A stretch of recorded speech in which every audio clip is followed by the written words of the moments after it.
Shekharam served as a member of this House, representing the state of Andhra Pradesh from April 1976 to 1982. Born on 1st January 1944 in the district of Sri Kakulam in Andhra Pradesh, Sri Rajya Sabha dedicated his life to the welfare of farmers, tribal communities, and the marginalized sections of our society.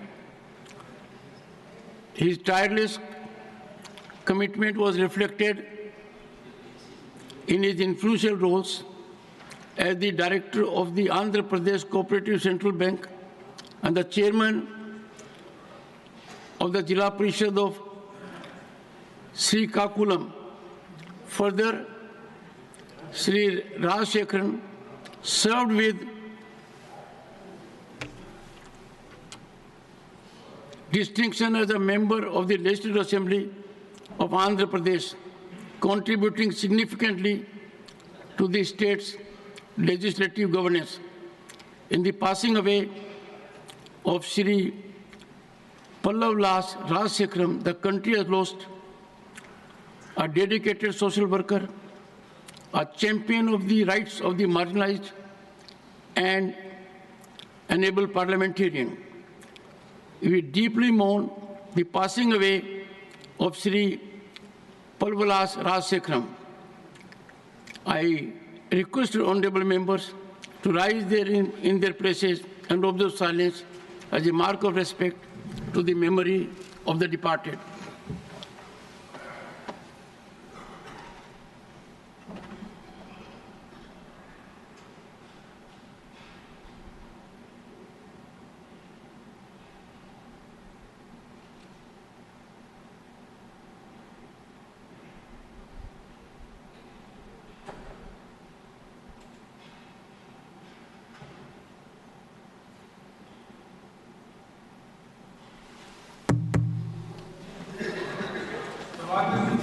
Secretary General, please take your seat.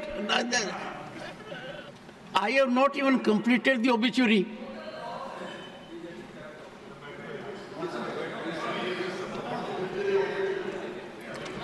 Secretary General will convey to the members of the bereaved family our sense of profound sorrow and deep sympathy. Honorable members, the 267th session, let me have opening remarks. Let me have nothing going on record. Let me have opening remarks. Honorable members, the 267th session of Rajya Sabha is a milestone in the constitutional journey of Bharat, being the first one convened as we march into the last quarter of the century of adoption of our Constitution on November 26, 1949, an occasion of expression of profound gratitude to visionary founding fathers whose wisdom and foresight endowed us with a Constitution that has remarkably shaped the destiny of our Republic. In this journey of 75 years, we have embraced modernity without forsaking our timeless wisdom and heritage. Our collective dreams and aspirations have enabled strides in digital innovation and sustainable development to space exploration and infrastructure. Guided by the mantra of Vikas with Virasat, the march forward of Viksit Bharat by 2047 must be the North Star that anchors our collective efforts. It is incumbent upon us as members of this august House to rise to this calling with unwavering resolve. As the Council of States, the House of Elders, we must serve as both guardians of constitutional values and torchbearers of progressive thought. Let us emulate our founding fathers and seize the moment in history to leave our indelible footprints upon the sands of time. Our conduct must be exemplary. Our our deliberations wise and constructive, and our actions driven by the welfare of 1.4 billion citizens who place their faith in us. A vibrant and functional parliament is the lifeblood of democracy. In this sacred chamber, the voice of pluralistic, dynamic and aspirational society converge, particularly those of our youth who represent our nation's boundless energy and dreams. By empowering youth with education, opportunity and a sense of responsibility, we can craft a more inclusive and sustainable future. The Great Mahakumbh, a resplendent celebration of India's spiritual and cultural essence, offers profound lessons for our journey, unity in diversity, collective well-being, and an abiding commitment to truth, tolerance, and harmony. As we engage with global community, let these principles remain the touchstones of our actions, ensuring that the well-being of every citizen remains at the heart of our endeavors. Honorable members, our task is monumental, so as to be our resolve. Let us pledge to uphold the sanctity and dignity of this House. Let our debates and decisions be guided by the noble aspirations of service to the nation. Let us work together across all divides to forge policies that elevate Bharat's standing on global stage. In the words of Dr. B.R. Ambedkar, the architect of our Constitution, I quote, "Democracy is not merely a form of government, it is primarily a mode of associated living, of conjoint communicated experience. It is essential an attitude of respect and reverence towards our fellow men," unquote. May we ever mindful of this wisdom. As we embark upon this session, let us deliberate with purpose, cooperate with dignity, legislate with vision, mindful always that we carry the hopes and dreams of a billion hearts. Together let us chart a course towards a future that fulfills the promise made in the Constitution. I have to inform members that panel of vice chairmen has been reconstituted with following members: Shrimati Sunetra Ajit Pawar, Sushri Susmita Dev, Shrimati Kiran Chaudhary, Shrimati Sangita Yadav, Shri Ghanshyam Tiwari, Dr. Dinesh Sharma, Shri P. Wilson, Shri Vikramjit Singh Sahni. Honorable members, I have to inform that the Business Advisory Committee, in its meeting held today, on the 3rd February 2025, has allotted time for government business as follows. Discussion on the discussion on the motion of thanks on the President's address, 15 hours. General discussion on the Union budget for the year 2025-26, 15 hours. The committee also recommended that the House may dispense with lunch hour on all days except on Friday in the first part of the session to complete the above discussion. Honorable members, I have received 9 notices under Rule 267.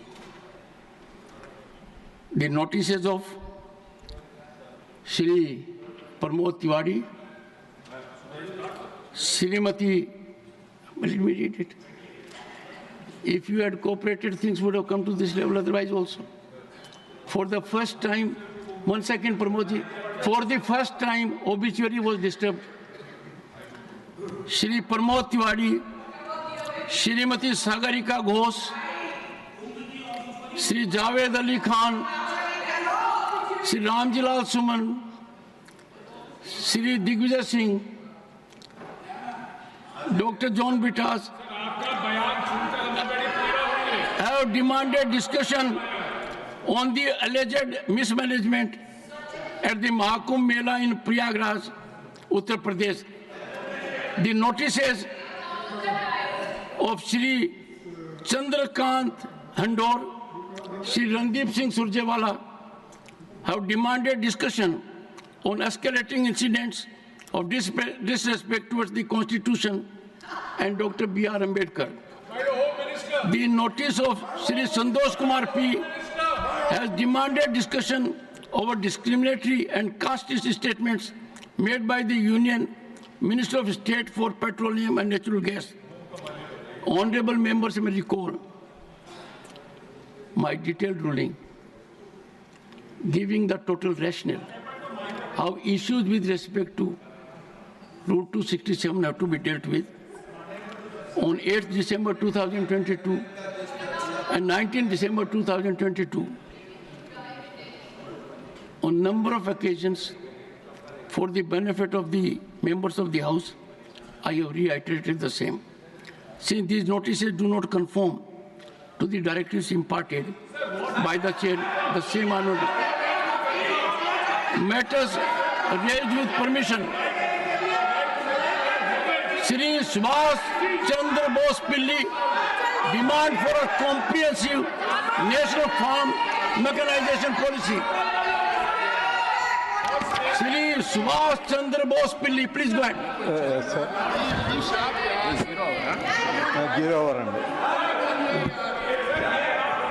Respected sir, thank you, sir. A substantial portion of India's workforce relies on agriculture, and it remains the lifeblood for most rural communities. In order to inaugurate a new agricultural revolution and boost of productivity, the mechanization of farming must be prioritized, particularly for small and marginal farmers. Currently, there is no nationwide survey to assess the level of the mechanization in Indian farming. I urge Honorable Minister of Agriculture and Farms Welfare conduct such a survey at the earliest opportunity. A national policy for the standardization of farm equipment is urgently needed to ensure interchangeability at the manufacturing stage. Standardized parts would make production of farm equipment easier and more efficient. The government has established custom hiring centers and farm machinery banks that allow farmers to share equipment, benefiting around 100 to 200 farmers per center. I request the government to ensure that these centers are established at the Gram Panchayat level and such schemes are widely publicized and popularized among the rural masses. The submission on agricultural mechanization has been integrated to the Rashtriya Krishi Vikas Yojana as of September 2022. The government should reconsider this decision to make sure that it does not undermine the provision of affordable, high-quality equipment to small and marginal farmers. Along with this, to promote mechanization, the government must guarantee access to power for small and marginal farmers. I urge the government to consider these concerns and take appropriate steps to formulate comprehensive national farm machinery policy aiming for 75% mechanization by 2030. Thank you, sir. Thank you. Dr. Sikandar Kumar, demand for provisions of escalators and lifts for the old and disabled devotees at pilgrimage sites in Himachal Pradesh. धन्यवाद sir, आपने बहुत ही महत्वपूर्ण विषय पर बोलने का अवसर दिया। अध्यक्ष महोदय, मैं आपके माध्यम से सरकार के ध्यान में लाना चाहता हूं कि देश भर के पवित्र हिंदू तीर्थ स्थलों, विशेषकर हिमाचल प्रदेश में बुजुर्गों, दिव्यांगजनों व शारीरिक रूप से अक्षम श्रद्धालुओं को कई प्रकार की समस्याओं का सामना करना पड़ता है। अध्यक्ष महोदय, हिमाचल प्रदेश जो देवभूमि के नाम से प्रसिद्ध है, मैं हर साल लाखों श्रद्धालु माँ ज्वाला जी, माँ चिंतपूर्णी, माँ नैना देवी जी, माँ चामुंडा देवी जी, माँ बगलामुखी जी, बाबा बालकनाथ जी जैसे अन्य प्रसिद्ध मंदिरों में दर्शनों हेतु आते हैं। क्योंकि हिमाचल प्रदेश एक पहाड़ी राज्य है, इसलिए यहाँ पर अधिकतर मंदिर ऊंचाई पर स्थित होते हैं और उन मंदिरों तक पहुँचने के लिए सैकड़ों सीढ़ियाँ चढ़नी पड़ती हैं, क्योंकि इन मंदिरों में अन्य प्रदेशों से भी श्रद्धालु दर्शनों के लिए आते हैं। इसलिए इन मंदिरों में अक्सर अत्यंत भीड़ भी होती है। ऐसे में विशेषकर बुजुर्गों, दिव्यांगजनों व शारीरिक रूप से अक्षम श्रद्धालुओं को मंदिर तक पहुंचने व दर्शन करने में बहुत दिक्कतों का सामना करना पड़ता है। माननीय सभापति महोदय, मैं इस सदन के माध्यम से केंद्र सरकार से अनुरोध करता हूं कि धार्मिक स्थलों पर श्रद्धालुओं की सुविधा के लिए और उनकी यात्रा को सुगम बनाने के लिए एस्केलेटर और लिफ्ट का प्रावधान किया जाए, ताकि शारीरिक रूप से अक्षम व्यक्ति भी मंदिरों में दर्शनों का लाभ उठा सकें। धन्यवाद। धन्यवाद डॉक्टर सिकंदर कुमार जी। माननीय Shri A.D. Singh, concern over high cancellation and rescheduling charges on airlines tickets. Honorable Deputy Chairman, sir, more important, I don't think that this 0 hour I want to avail the situation of माननीय the chairman साहब ने आपको इस विषय पर बोलने की अनुमति दी नहीं, है। मगर इसके जो अलावा- महाकुंभ में जो इसके ट्रेजेडी अलावा- हुई है इसके अलावा उस आप पर किसी चर्चा और होनी विषय पे चाहिए। बोलेंगे, please। ये आप सदन सब्जेक्ट पे बोले तो मैं अलाउ करूंगा एक बार मैं उस- उस सब्जेक्ट नहीं, उस सब्जेक्ट पे बोलने का मुझे आज पर कोई उस- इच्छा नहीं है। आज पर आज उस- जो Thank you। जो पिछले चंद माननीय दिनों में Shri A. Rahim, concern over increasing human-animal conflicts in the country. माननीय Shri A. Rahim, please. You have to speak Sir, on the thank you, sir. subject. Sir, I would like to bring the attention of this guest house. The most important issue, human-animal conflict. Sir, I stand here today for the survival of the people. Sir, the people who are struggling with the human-animal conflict. Without any doubt, I can clearly say that the sole culprit behind this human-wildlife conflict is the union government. Sir, before I go into the details, sir, so the government must avoid this position and government must listen us and government must involve the issue and solve the matter. This is I demand. So, moreover, I would like to raise the issue, which is our comrades and our all other. Sir, the distinguished members are protesting here. May we speak on the subject? That will not go Sir, on. yes, this is important. Also the issue is also important, sir. So.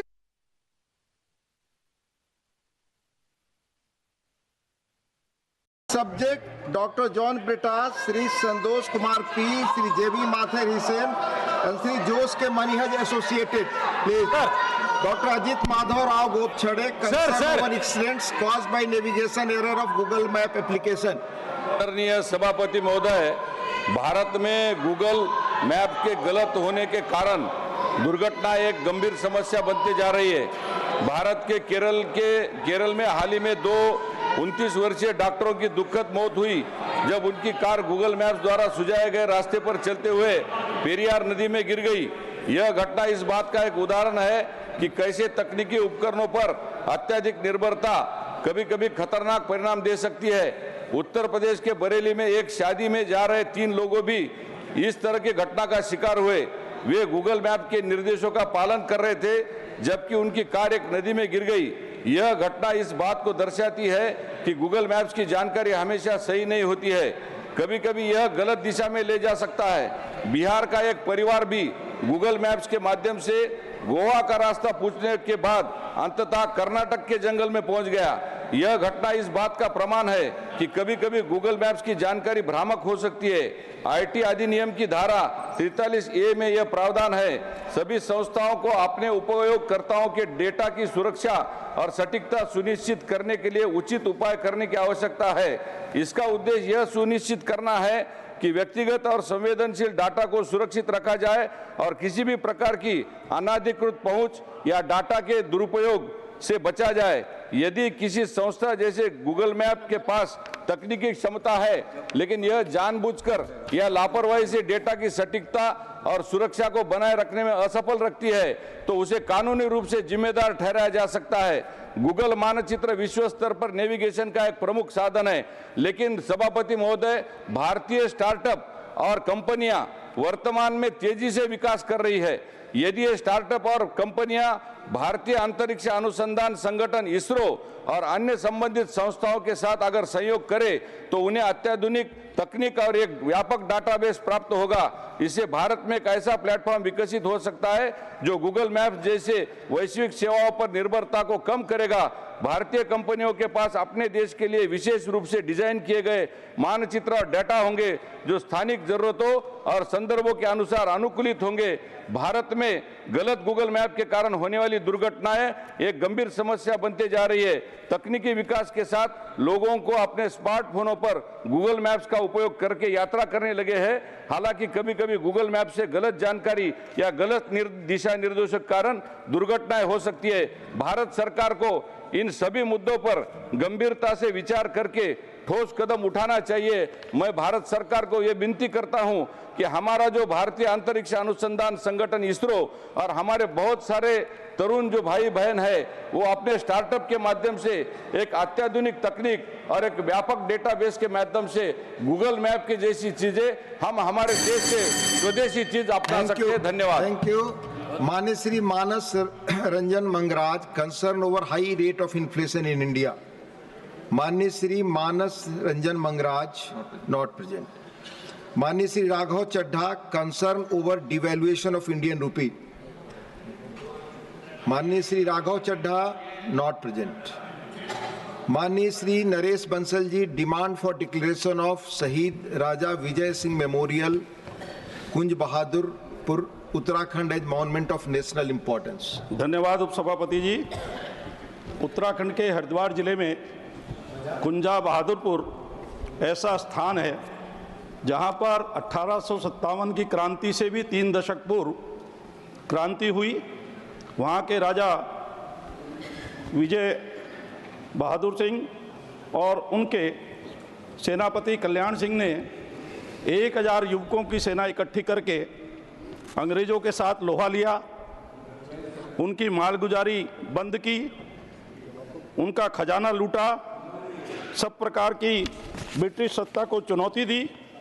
फलस्वरूप अंग्रेज़ों ने कुंजा बहादुर पर गांव पर अत्याचार किए, क्योंकि उस समय के राजा विजय सिंह का साम्राज्य मेरठ, मुजफ्फरनगर, बिजनौर, कुमाऊं, गढ़वाल, सहारनपुर तक फैला हुआ था।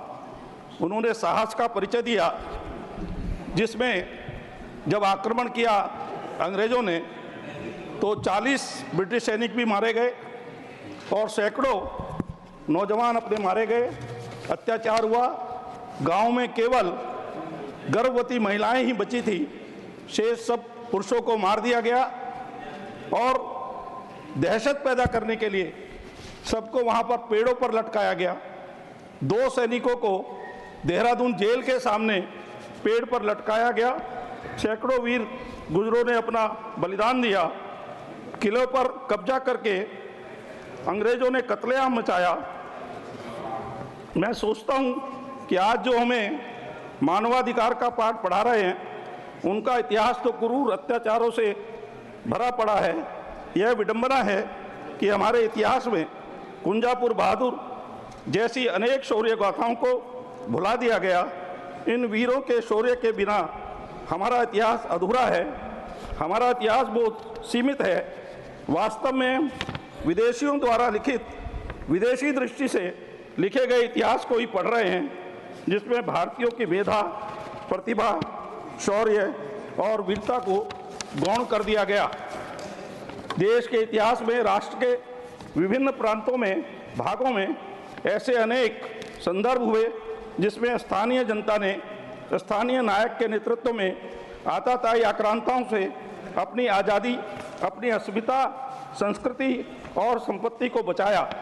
दिल्ली के निकटवर्ती क्षेत्रों में ऐसे अनेक विद्रोह हुए जिसमें स्थानीय लोगों ने आक्रांताओं से लोहा लिया। यह जरूरी है कि स्वाधीनता के लिए इन संघर्षों को देश के इतिहास में समुचित स्थान मिले।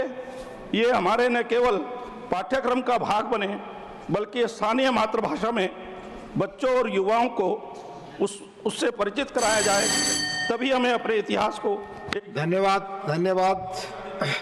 माननीय डॉक्टर दिनेश शर्मा, माननीय doctor Dinesh Sharma, need for gender neutral laws against domestic violence in India. माननीय उपसभापति महोदय, आपने मुझे अत्यंत महत्वपूर्ण विषय पुरुषों और महिलाओं के लिए कानूनी सुरक्षा में समानता पर बोलने का अवसर दिया, आपका आभार।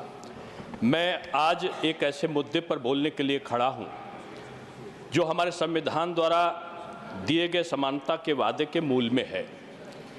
पुरुषों और महिलाओं दोनों के लिए संतुलित कानूनी सुरक्षा की जरूरत है। राष्ट्रीय अपराध रिकॉर्ड ब्यूरो (NCRB) के अनुसार वर्ष 2022 में भारत में आत्महत्या करने वालों में 72% पुरुष थे, जिसमें 1,25,000 से अधिक पुरुषों ने अपनी जान दे दी, जबकि महिलाओं की संख्या लगभग 47,000 थी। वर्ष 2014 से 2021 के बीच पुरुषों और महिलाओं के आत्महत्या के अनुपात में काफ़ी वृद्धि हुई और इस दौरान 107.5% अधिक पुरुषों ने पारिवारिक समस्याओं को आत्महत्या का कारण बताया।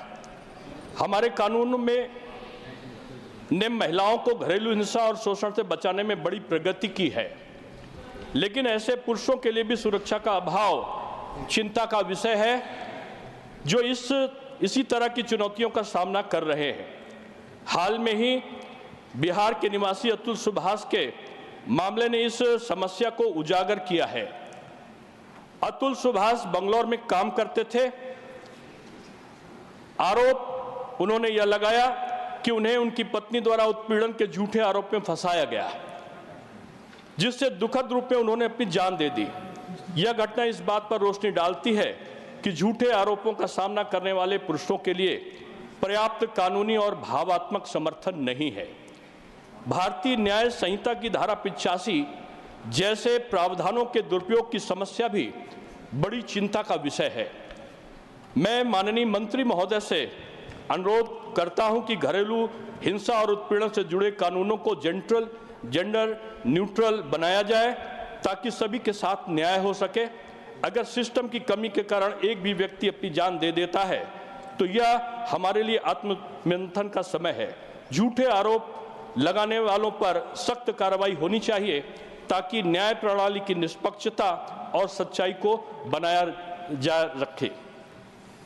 धन्यवाद डॉक्टर दिनेश शर्मा जी। माननीय Shri Neeraj Dange ji, demand for removal of 18% GST on insurance policies for senior citizens, not present. Shrimati Sangeeta Yadav ji, demand to take more steps for empowerment of rural India by transforming villages into vibrant centres of growth and opportunity. माननीय उपसभापति जी, आपने मुझे 0 our में बोलने का अवसर दिया, इसके लिए मैं आपको आभार प्रकट करती हूं और आपके माध्यम से सदन को प्रणाम करती हूं। माननीय उपसभापति जी, मैं इस सदन के माध्यम से प्रधानमंत्री माननीय नरेंद्र मोदी जी को ग्रामीण भारत महोत्सव कार्यक्रम के शुभारंभ के लिए बहुत बहुत हार्दिक बधाई देती हूं। ग्रामीण भारत महोत्सव को राष्ट्रीय कृषि और ग्रामीण विकास बैंक नाबार्ड के अंतर्गत वित्त मंत्रालय द्वारा शुरू किया गया है। यह पहल ग्रामीण भारत के लिए की समृद्धि को बढ़ावा दे रहा है, साथ ही विकसित भारत 2047 की जो सपनों को लेकर माननीय प्रधानमंत्री जी और हम सभी लोग देख रहे हैं, उसमें भी एक अपनी अग्रणी भूमिका निभा रहा है। मोदी सरकार द्वारा जल जीवन मिशन, प्रधानमंत्री आवास योजना, आयुष्मान भारत, PM आवास योजना, अन्य ग्रामीण क्षेत्रों में बुनियादी सुविधाओं के विस्तार के लिए अनेक कदम उठाए जा रहे हैं। इन प्रयासों के परिणाम स्वरूप ग्रामीण क्षेत्रों में भोजन पर व्यय, माननीय उपसभापति जी, आजकल 50% से भी कम हो गया है और अब ग्रामीण परिवार अन्य आवश्यकताओं और आकांक्षाओं पर खर्च कर रहे हैं, जिससे उनकी जीवन में गुणवत्ता में काफ़ी सुधार हो रहा है। माननीय उपसभापति जी, जब मैं 0 आवर लगा रही थी, उसमें मुझे बड़ी हार्दिक खुशी हुई कि एक डिमांड जो मेरी पहले से माननीय वित्त मंत्री जी को मैं आभार प्रकट करूंगी कि मुद्रा बैंकिंग की सीमा को बढ़ाने के लिए मुझे डिमांड रखनी थी, लेकिन वो बढ़ा दी गई। इसके लिए मैं आपको आभार करती हूँ, धन्यवाद करती हूँ। लेकिन मैं आपके माध्यम से माननीय वित्त मंत्री से 2 और छोटे निवेदन रखना चाहती हूँ।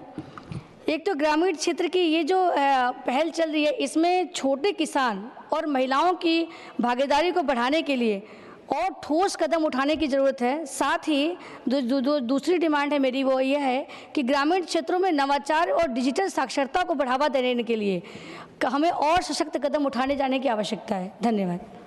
धन्यवाद। माननीय Shri Ayodhya Rami Reddy Alla, need to address the crisis of plastic pollution across the country. Thank you, Deputy Chairman, sir. This is a very, very important subject. Not alone India, but the entire world is facing. But coming to our country, we are generating almost 3.5 million tons of plastic waste every year, as per CPCB estimates. But however, from the other sources, it is more than 9 to 10 million tons every year this waste is generating.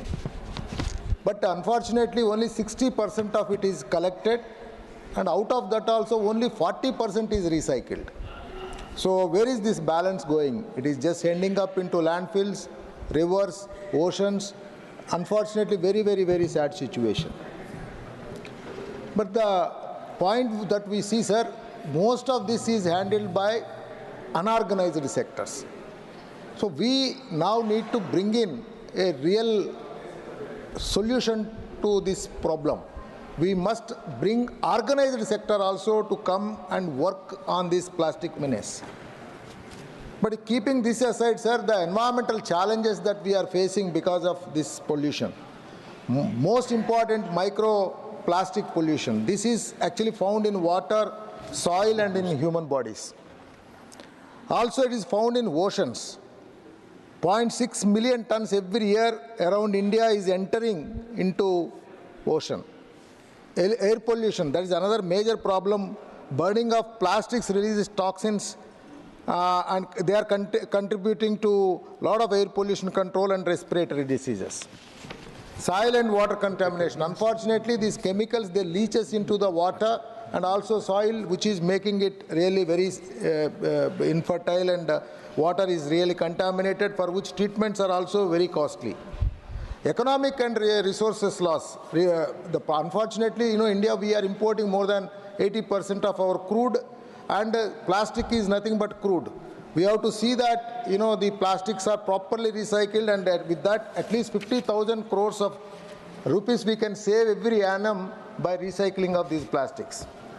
Also, sir, can we ban this? No, it's not possible. It is very essential for our economy. So we have to see alternatives. But when we see alternatives, the cost effectiveness is not coming. Biodegradable or paper-based alternatives are more expensive, less durable, and also need more resources, water and other resources. So we certainly have to put some research around this to bring in control on this. We also need to bring in a circular economy approach instead of banning. So some of the solutions are highest focus on IEC, segregation at source, scaling the recycling, chemical recycling, resource recovery, market linkages for plastics. Your time is over. Your time is over, sir. Thank you. Time is over. Mani Shri Muhammad Nadimul Haq, issue of automatic deactivation of SIM card after non-usage for 90 days. Not present.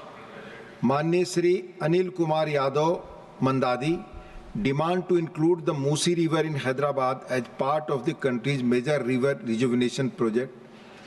Mani Shri Anil Kumar Yadav, not present. Dr. Bhim Singh Ji, concern over poor enrollment of girl aspirants in joint entrance examination for admission in Indian Institute of Technology. Dr. Bhim Singh. माननीय उपसभापति महोदय, मैं girl students की समस्या की ओर सदन का और सरकार का ध्यान आकृष्ट करना चाहता हूं। प्रौद्योगिकी के क्षेत्र में हमारा देश बहुत ही अग्रणी है, निरंतर बढ़ता जा रहा है। हमारे प्रधानमंत्री जी का भी जोर इस पर बहुत ज़्यादा है। हमारे प्रधानमंत्री जी ने बेटी बचाओ बेटी पढ़ाओ का अभियान भी चलाया, यानी कि गर्ल छात्राएं और प्रौद्योगिकी दोनों का महत्व है। ऐसी स्थिति में जब हम जो राष्ट्रीय प्रौद्योगिकी संस्थान हैं या इंडियन इंस्टीट्यूट ऑफ टेक्नोलॉजीज हैं, इस पर नज़र डालते हैं तो गर्ल स्टूडेंट्स की समस्या पर हमारा ध्यान जाता है। हम नामांकन देखते हैं, नामांकन तो अभी भी छात्राओं का नामांकन 15 से 20% के बीच में वैरी करते रहता है। मैं समझता हूं कि इसमें सुधार की आवश्यकता है, इसलिए सरकार को कुछ विशेष उपबंध करना चाहिए ताकि अधिक से अधिक छात्राओं का, गर्ल स्टूडेंट्स का नामांकन हो सके। तो मैं चाहता हूं कि कोई विशेष योजना चलाई जाए ताकि जो छात्राएं पढ़ रहे हैं, जो एंट्रेंस एग्ज़ाम देना चाहती हैं, उनको अधिक से अधिक क्वालिफाई कर सके, ऐसा कोई इंतजाम हो। बस मैं यही कहना चाहता हूँ। धन्यवाद डॉक्टर भीम सिंह जी। माननीय Shri Yerram Venkat Subba Reddy, demand for setting up directorate of census operations in Andhra Pradesh. माननीय Shri Yerram Venkat Subba Reddy, not present.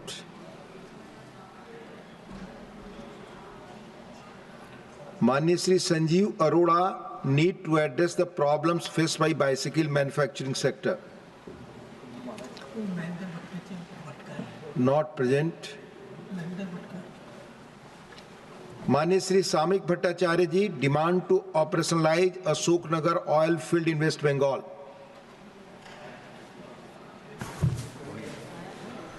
Sir, after 65 years of relentless efforts from the geophysicists, scientists, and the oil field workers, finally ONGC and Oil India Limited discovered oil in Ashoknagar North 24 Parganas district. It was discovered in the year 2018. And after that, sir, 13 letters wrote by ONGC to the state government, 2 from the government of India, and 4 from the other authorities. This matter has been raised in the Eastern India Development Council also. But most unfortunate thing is that West Bengal is doing nothing. Previously, they are asking for a PML for 5 square kilometers. But the last year, 5th November, ONGC wrote another letter. They want 99.94 square kilometers for the operation of the oil extraction. The most unfortunate thing is that the real ONGC and oil, they have already invested 1,045 crores in the particular oil field. Both are government enterprises companies. They are answerable to the shareholders also. But the West Bengal government is giving, ma'am, sir, what is happening? Sober Moil, Mining Ore India Limited, GSI has already submitted a report about the huge presence of manganese ores in West Midnapur, Pakuda and Jharkhand. But it requires joint operational action. No one is doing nothing. कितना दिन चल सकता है sir ये? Waste Bengal government को हर साल अगर oil extraction हो जाए वहां से तो 8,000 करोड़ रॉयल्टी मिलने वाला है. The entire socio-economic structure of that locality will be changed in no time. But most unfortunate thing is that a government who is very much in the power, they don't have any faith on this federal structure. They are not ready to intervene into any central government program. कितना दिन ये राजनीति चल सकते हैं? आज पूरा पश्चिम बंगाल में केंद्रीय सरकार का जितना सोशल वेलफेयर प्रोजेक्ट है वो प्रोजेक्ट चलने नहीं दिया जा रहा है और पश्चिम बंगाल की जो आम your time is over sir. Thank you. माननीय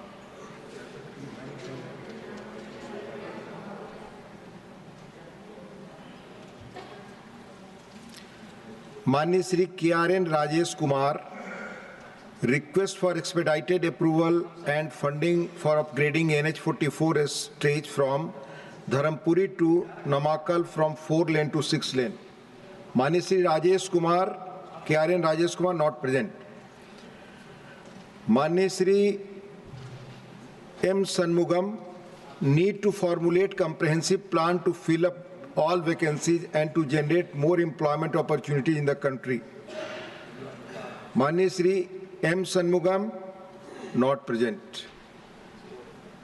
माननीय श्री महाराजा संजा ओबा लेसंबा, demand for speedy completion of Khosanganj Imphal and Jibram Imphal railway line project in Manipur. Sir, thank you, sir, for giving me this opportunity, sir. Though Jirebam Imphal railway line project started around a decade back, it has not been completed yet. Only Jirebam to Khongsang portion has been completed, but the remaining portion, that is from Khongsang to Imphal, is still incomplete due to many reasons. Sir, Manipur being a hilly state, our only connectivity with other states depend on national highways and airways during rainy season.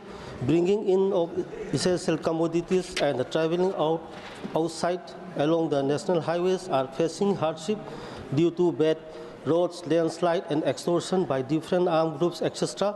Besides this, bans and economic blockades by different groups as a means of giving pressure to the government to meet their demands are becoming their normal practice. The reason why I urge upon this demand to the government is that during this ongoing crisis, around 20 lakhs Bahari people could not travel outside the state through national highways, and they are facing financial problems for traveling by flight due to high prices of airfare. Moreover, the price of food grains and other essential commodities are also rocketing sky high. So railway has become the only alternative means to resolve all these problems in spite of state and central government's effort to curb the situation in the state and along the national highways. Unprovoked firing, attacks, killings and abduction of innocent peoples and extortion along the national highways are being carried out to save the lives and the properties of the civilian. Many brave Jawans have become martyrs and many are injured in the hands of these illegal immigrants. They are really waging wars against the nation with the help of foreign hands or countries. So instead of doing impeachment policy, and before it is too late, the government of India with an iron hand should act upon these foreign narco-terrorists or separatists to restore normalcy in the state as well as along the national highways and complete the Jirebam Imphal railway line project positively by 2025 or at the earliest. Thank you, sir. Thank you. Mania Srimati Mausam B. Noor, request to release pending funds to the state of West Bengal used for key welfare and development schemes such as Manregas. Not present. Mani Sri Sanjay Singh, need to implement 5th schedule in hilly regions of Uttarakhand. Not present. Srimati Priyanka Chaturvedi, concern over poor implementation of regional connectivity scheme Udan. Not present. Dr. Ashok Kumar Mittal, need for insurance sector reforms to ensure fairness and accessibility. Not present. Mani Sri Mahendra Bhatt, concern over the problems faced by ASA workers appointed under National Health Scheme. महोदय, मैं आपके माध्यम से सरकार का ध्यान सरकार के राष्ट्रीय ग्रामीण स्वास्थ्य मिशन द्वारा ग्रामीण एवं शहरी आबादी को स्वास्थ्य तथा सामाजिक निर्धारकों के बारे में जागरूकता अभियान चलाने सहित बच्चा को स्वास्थ्य सुविधाएं प्रदान करने के लिए कार्यरत आशा कार्यकर्ताओं की समस्याओं की ओर दिलाना चाहता हूं। महोदय, जब से इस मिशन को प्रारंभ किया गया तब से जहां ग्रामीण को स्वास्थ्य संबंधी जानकारी प्राप्त हो रही है, वहीं आशा कार्यकर्ताओं के द्वारा कोरोना काल से लेकर आज तक लगातार स्वास्थ्य जागरूकता का कार्यक्रम किया जा रहा है। महोदय, इनके कार्यों को देखते हुए आज भी इन्हें न्यूनतम वेतनमान से वंचित रखा गया है। इन्हें मात्र 4,500 रुपया मासिक प्रोत्साहन राशि ही दी जाती है, जो कि इनके कार्यों को देखते हुए काफ़ी कम प्रतीत होती है। अनेकों राज्यों ने इन्हें वार्षिक प्रोत्साहन राशि भी दी जा रही है। इनमें भी केवल उत्तराखंड ऐसा राज्य है जहां इन्हें 5,000 रुपये वार्षिक प्रोत्साहन राशि दिया जा रहा है। अतः महोदय, मैं आपके माध्यम से सरकार से मांग करता हूं कि इनके द्वारा स्वास्थ्य के क्षेत्र में किए जा रहे कार्यों के महत्व को समझते हुए इन्हें न्यूनतम वेतन अधिनियम की परिधि में सम्मिलित किया जाए, जिसमें राज्य सरकार का अंश भी सम्मिलित हो। धन्यवाद माननीय महेंद्र भट्ट जी। माननीय श्री वीरेंद्र प्रसाद वैश्य, issuance of proposed mega power project by China on the Brahmaputra River. Thank you, Chairman, sir, for allowing me to raise the very important issue related to the people of the northeastern region, people of the Assam. Brahmaputra, the river Brahmaputra, is the lifeline of us. And Brahmaputra Valley civilization is one of the ancient civilization of our country, sir. Now we are very much concerned because due to the proposal initiative took by China to build world's largest mega power generation project on the river Brahmaputra. It will be great treat to our civilization, Brahmaputra Valley civilization. It is the great treat to our culture, and it will be the great treat to the socio-economic life of the people of Assam, sir. Sir, source of river Brahmaputra started from China. And China now decided to construct world's largest electricity power project on the river Brahmaputra, sir. Sir, if they really going to do it, sir, they try to divert flow of the river Brahmaputra, water of Brahmaputra towards their side, sir. If they follow it and they divert the water follows Assam to the China side, then there will be great to the Brahmaputra, river Brahmaputra, sir. There will be no water in the river Brahmaputra, and it means we are losing everything, because Brahmaputra is our lifeline, our culture, our economy, our social, everything, our culture is depend upon the river Brahmaputra, sir. It is the very important issue in the interest of the people of the northeastern region and the interest of the country as a whole. I like to draw the attention of the union government to take up the matter immediately, seriously, and stop this project. Otherwise, future of the Assam, future of the northeastern region people will be the very black, sir. So it is our request, sir. Please look after this issue. Take up the issue very seriously with the China government. If necessary, take up the issue of the international platform, because this project is related to the course of people of Assam. Our identity is going to finish. Our culture is going to finish. Our economy is going to finish. Thank you.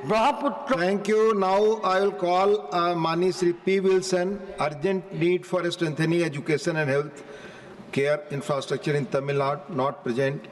Mani Sri Mujibullah Khan. Not present. Mani Sri Devasi Samant Rai. Not present. Mani Sri Vida Mastan Rao. Not present. Mani Sri Kartikeya Sharma, need to regulate private coaching institutes and protect the rights of students and parents.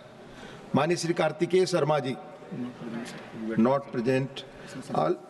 Now, Mani Sudha Murthy ji on old age problems and hospitals. Mani Sudha Murthy ji. Thank you, sir, for giving me an opportunity to talk about this. Janma Mrityu Jara Vyadhi. There are four things which one cannot escape. And old age is part of life. When you grow old, there are many problems which we come across, and these are my few suggestions to the government. I know government has taken care in many ways old people, but my suggestion is that every district in India should have a geriatric ward or geriatric hospital. Part of the department should have geriatrics department should be there, because geriatrics is different than normal medicine department. The doses are different, the food in quantity is different, and they are always accompanied by someone along with them. So the space constraints is also different. In urban area, we do have, but by and large, geriatric comes under physicians, and in a government hospital, it's not possible to separate.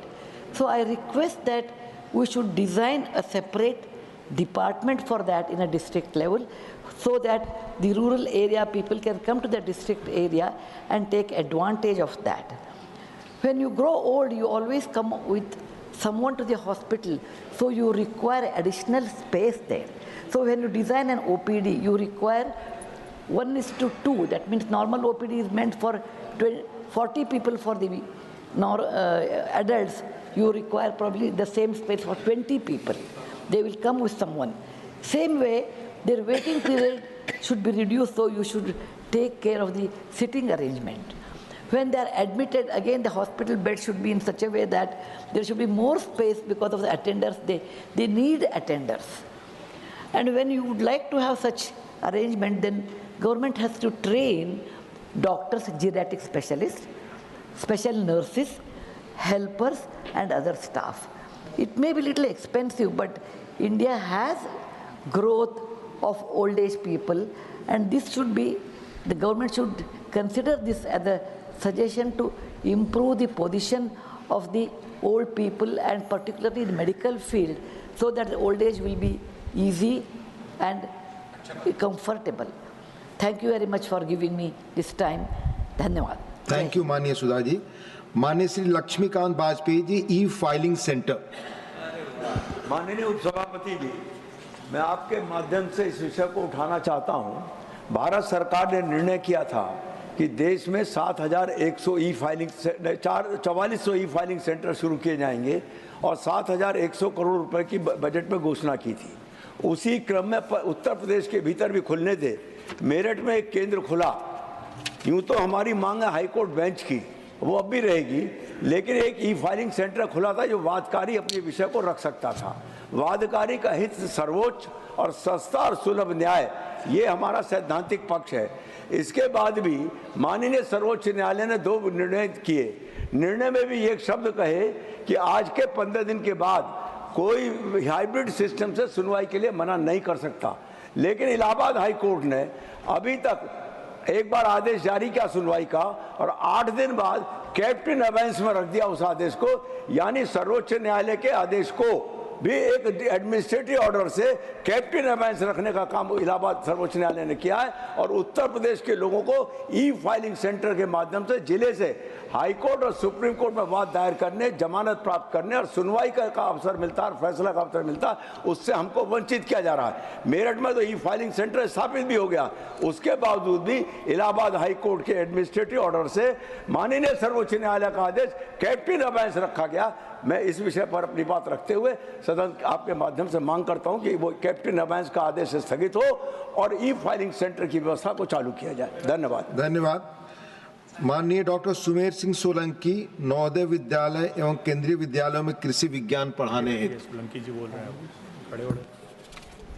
धन्यवाद माननीय उपसभापति महोदय, नर्मदे हर. माननीय उपसभापति महोदय, मैं आज सदन के माध्यम से एक महत्वपूर्ण विषय का ध्यान आकर्षण चाहता हूं. हमारे देश के अंदर 80% लोग गांवों में निवास करते हैं और उनका व्यवसाय कृषि से जुड़ा हुआ है. खेती को लाभ का धंधा बनाने के लिए हमारे देश के यशस्वी प्रधानमंत्री माननीय नरेंद्र मोदी जी के नेतृत्व में हमारी सरकार निरंतर कार्य कर रही है. और इस देश के अंदर कृषि प्रधान देश होने के कारण कृषि विषयों को भी पढ़ाने का काम महाविद्यालयों में और स्कूलों में होना चाहिए. माननीय उपसभापति महोदय, देश के अंदर नवोदय विद्यालय और केंद्रीय विद्यालय संगठन के हजारों विद्यालय संचालित है और साथ ही राज्य सरकार के विद्यालय भी हजारों की संख्या में संचालित है. मैं खुद एक किसान का बेटा हूं और शिक्षक रहा हूं. मुझे लंबे समय तक इस बात का एहसास हुआ है कि जिस कॉलेज और स्कूलों में कृषि विषय को पढ़ाया जाना चाहिए वो अभी तक नहीं शामिल किया गया है. मैं CBSE में और NCERT के पाठ्यक्रम में कृषि विज्ञान विषय को शामिल करने के लिए मांग करता हूं, ताकि हमारे किसान के जो बेटा और बेटी है वो कृषि विषय को पढ़ पाएँ और जब वो घर की ओर लौटे तो कम से कम बहुत अच्छे तरीके से उच्च तकनीकी तरीके से खेतीबाड़ी का काम कर सके और गांव के भाइयों और बहनों को तकनीकी रूप से खेती करने के लिए मदद कर पाएँ। मैं देश के यशस्वी प्रधानमंत्री माननीय नरेंद्र मोदी जी को और साथ ही हमारे कृषि मंत्री जी को धन्यवाद भी देना चाहता हूं, क्योंकि आप सबके नेतृत्व में देश का किसान निरंतर तरक्की कर रहा है और खेती को लाभ का धंधा बनाने का काम किया जा रहा है। माननीय उपसभापति महोदय, मैं आपके माध्यम से सरकार से ये मांग करता हूं कि देश के नवोदय विद्यालयों में और केंद्रीय विद्यालयों के साथ ही राज्य सरकार द्वारा संचालित हाई सेकेंडरी स्कूलों में कृषि विज्ञान विषय को अनिवार्यतः पढ़ाने की मांग करता हूं। इतना ही कहते हुए मैं अपनी बात को समाप्त करता हूं। नर्मदे हर। धन्यवाद। माननीय सुमित्रा बाल्मीकि जी, प्रभावी परिवहन व्यवस्था। माननीय सभापति महोदय, मैं जबलपुर के देश के केंद्र में स्थित एक महत्वपूर्ण नगर है जहां से देश के विभिन्न भागों तथा आसानी से प्रभावी परिवहन संभव है। यह शहर नर्मदा नदी के किनारे स्थित है, साथ ही राष्ट्रीय राजमार्गों का प्रमुख केंद्र है। देश के सबसे व्यस्त राष्ट्रीय राजमार्ग यहां से गुजरते हैं, जिससे यहां लॉजिस्टिक और व्यापार के लिए अत्यधिक उपयुक्त क्षेत्र माना जाता है। भारत सरकार के नेतृत्व में माननीय प्रधानमंत्री श्री नरेंद्र मोदी जी की गतिशील योजना, भारतमाला परियोजना और डेडिकेटेड फ्रेट कॉरिडोर जैसी पहलों के तहत देश में लॉजिस्टिक इंफ्रास्ट्रक्चर के आधुनिक और कुशल बनाया जा सकता है। जबलपुर का नवीनीकृत और उच्च क्षमता वाला हवाई अड्डा। क्वेश्चन और ओवर। क्वेश्चन और बस Mitra ji. Question now question hour माननीय क्वेश्चन नहीं, मैं question hour doctor Ajit Madhav Rao Gopchade not allowed, nothing is going on record. माननीय doctor Ajit Madhav Rao Gopchade, question number 1। माननीय मंत्री जी, माननीय मंत्री जी। अध्यक्ष जी, उत्तर पटल पर रख दिया गया है। First supplementary. माननीय सभापति महोदय, परम पूज्य श्री गुरु गोविंद सिंह जी की पावन भूमि सचखंड हुजूर साहब नांदेड़ है, जहां गोदावरी नदी केंद्र बिंदु है। यहाँ लाखों यात्री और श्रद्धालु पवित्र स्नान करते हैं, लेकिन प्रदूषित जल की वजह से लाखों यात्रियों, नागरिक माता बहनें और श्रद्धालुओं के लिए आरोग्य की समस्या उत्पन्न हो रही है और गोदावरी नदी के किनारे बसे शहरों में प्रदूषण की समस्या उत्पन्न हो रही है। क्या भारत सरकार गोदावरी नदी के प्रदूषण को साफ करने के लिए अधिक धनराशि आवंटित करेगी, क्योंकि वर्तमान में उपलब्ध राशि बहुत कम है, जिससे यह गोदावरी नदी प्रदूषण मुक्त हो नहीं सकती है। धन्यवाद। माननीय मंत्री जी उत्तर। माननीय अध्यक्ष जी, सभी राज्यों और संघ राज्यों के द्वारा शहरों में होने वाला सीवेज और इंडस्ट्री से आने वाला पोल्यूटेड वाटर को उसके लिए पहले एसटीपी में उसकी व्यवस्था करते हैं, उसके ऊपर प्रोसेस करके उसके बाद ही वो नदी में जाने की व्यवस्था उनको करनी है। नमामि गंगे द्वारा जो नदियाँ उसके अंदर आती है उन सभी को केंद्र सरकार द्वारा टेक्निकल सहायता दी जाती है, आर्थिक सहायता भी दी जाती है। ये जो गोदावरी नदी के लिए यहाँ पर जो मेंबर ने अपना प्रश्न उठाया है, उसके लिए जितने भी प्रतिवेदन यहाँ पर हमें प्राप्त हुए हैं उस सभी को हमें महाराष्ट्र सरकार और तेलंगाना सरकार को भेज दिए गए हैं। धन्यवाद। Thank you. Second supplementary. सरकार महाराष्ट्र के क्या भारत सरकार महाराष्ट्र के मराठवाड़ा क्षेत्र के लिए किसी विशेष जल संरक्षण योजना या परियोजना के बारे में सोच रही है क्या? क्योंकि इस मराठवाड़ा क्षेत्र में जल संकट बहुत भीषण समस्या है। इससे निपटने के लिए मराठवाड़ा के सूखा प्रभावित क्षेत्रों के लिए दीर्घकालिक जल प्रबंधन नियोजन नीति पर भारत सरकार कुछ विचार कर रही है क्या? माननीय अध्यक्ष जी, nothing is going on record please. सरकार द्वारा माननीय मंत्री जी, पीएम के में अनेक योजना 267 पर माननीय चेयरमैन साहब ने ऑलरेडी क्लियर कर दिया। I am not entertaining please. माननीय मंत्री जी, मराठवाड़ा में कुल 4 बड़ी मध्यम सिंचाई योजनाएं यहाँ पर आमंत्रित थे, उसमें से एक पूर्ण हुई है। 65,226 हेक्टर जमीन को इसके अंदर पानी मिलेगा। विकसित कमान क्षेत्र इसके अंदर 52.147 हेक्टर है और कुल पात्र केंद्रीय सहायता 162 लाख करोड़ रुपया अभी तक उसको दिया गया है। तो PM-KSY के द्वारा सूखा क्षेत्र के अंदर अनेक कार्य के द्वारा, अनेक परियोजना के द्वारा इस क्षेत्र को बहाल करने के लिए कोशिश केंद्र सरकार के द्वारा जारी है। धन्यवाद। धन्यवाद। पहला supplementary doctor Sikandar Kumar. Giving me the opportunity, with your permission, I would like to know from the Honorable Minister whether the government has any planning in near future to start cleaning drive in the main rivers of the country. If yes, then details thereof. Thank you. माननीय मंत्री जी जवाब। माननीय अध्यक्ष जी, माननीय प्रधानमंत्री नरेंद्र मोदी जी ने अनेक योजनाओं द्वारा नदी को सफाई करना, नदी का ड्रेजिंग करना, उसके लिए अनेक योजना द्वारा ये काम चल भी रहा है। नमामि गंगे भी इसी के अंदर आता है। उसके अंदर जो छोटी नदियाँ है उसके साथ और 6 बड़ी नदियाँ है उसके ऊपर भी काम हो रहा है।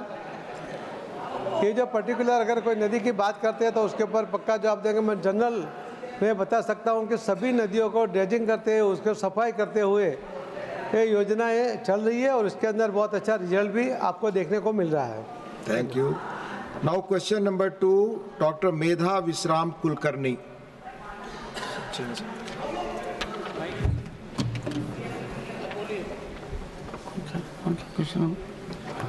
Namaste sir, question number 2. Honorable Minister. It's on the table of the House.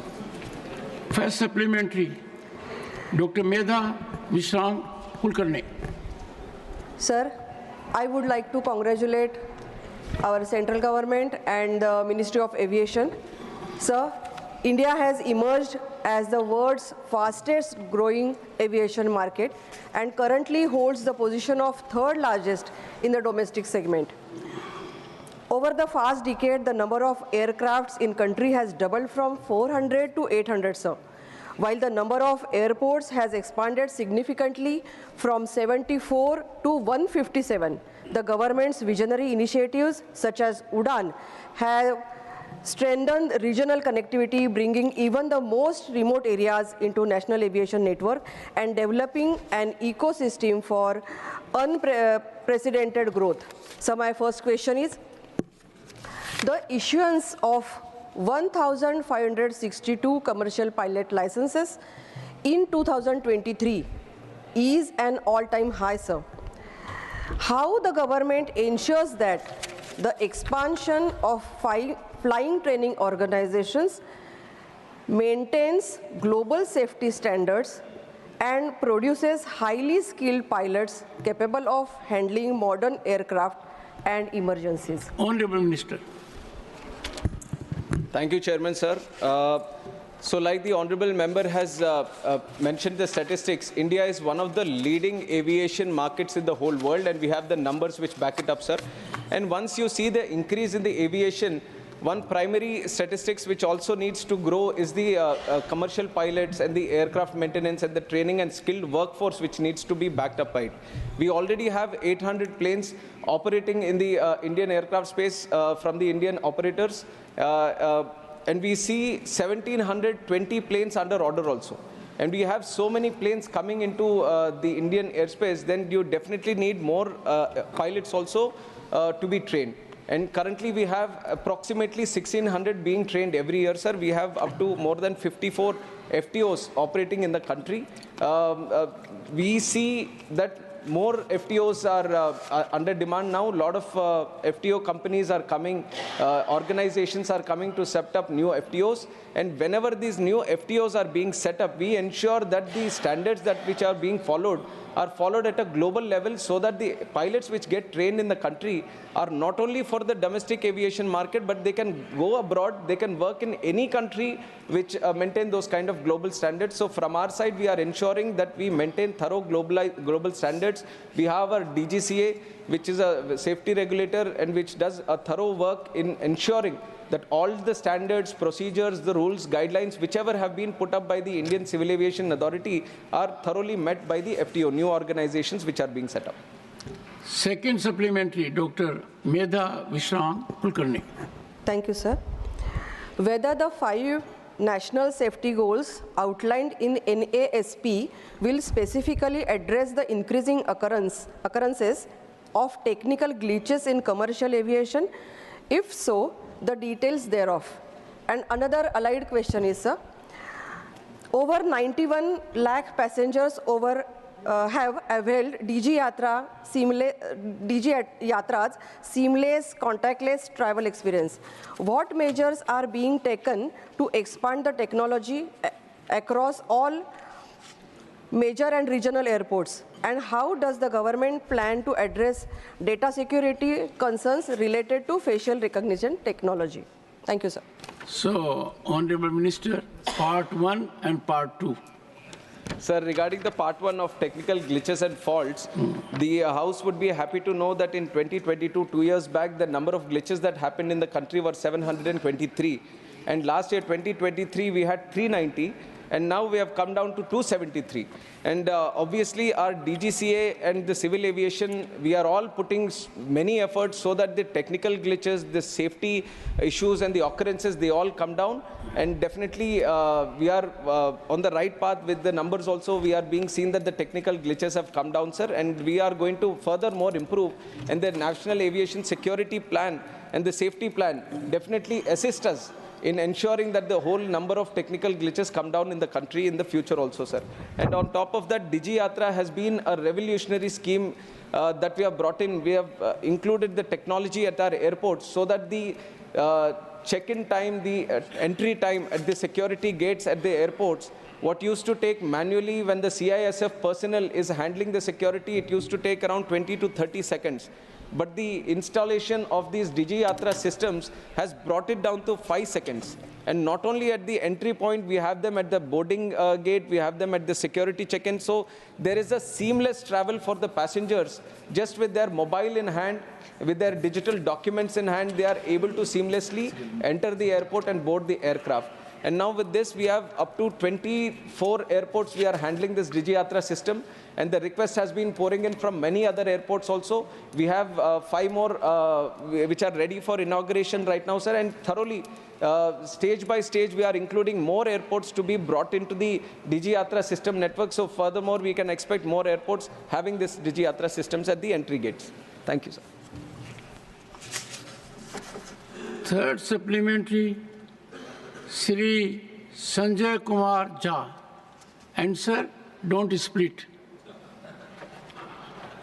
Because if you start splitting, then of course it will be never ending for the next question. Honorable Chairman, sir, with your permission, I asked Mantri ji, how does DGCA ensure that CAR 145 approved maintenance organization update their practice in line with evolving industry standards and that their safety management system actively enhance safety beyond mere compliance? Is there any reported case of non-compliance? Honorable Minister. Sir, it's a very important question, sir, because for civil aviation and especially DGCA, there has to be a thorough compliance and harmonization with the international civil aviation requirements also. The International Civil Aviation Organization periodically meets up with the DGCA and DGCA level authorities of all countries, takes feedback from them and updates according to the technological advancements and the improvements that are happening in the industry, continuously makes some changes to the civil aviation requirements also. And whenever these things happen at the International Civil Aviation Organization level, they intimate the DGCA and the DGCA also proactively follows up on this, and periodically they update the civil aviation requirements, let it be 145, any other requirements where subsequent changes are required. Periodically, the DGCA makes an effort to update them regularly and at the best possible time, so that we are harmonized with the international civil aviation agreements. And there have been instances where we have found that sometimes the compliance is not met by the airlines or the operators. Whenever these instances happen, we take thorough and strict action according to the protocol only. It is not that whenever something non-compliance is happening, we are taking something new.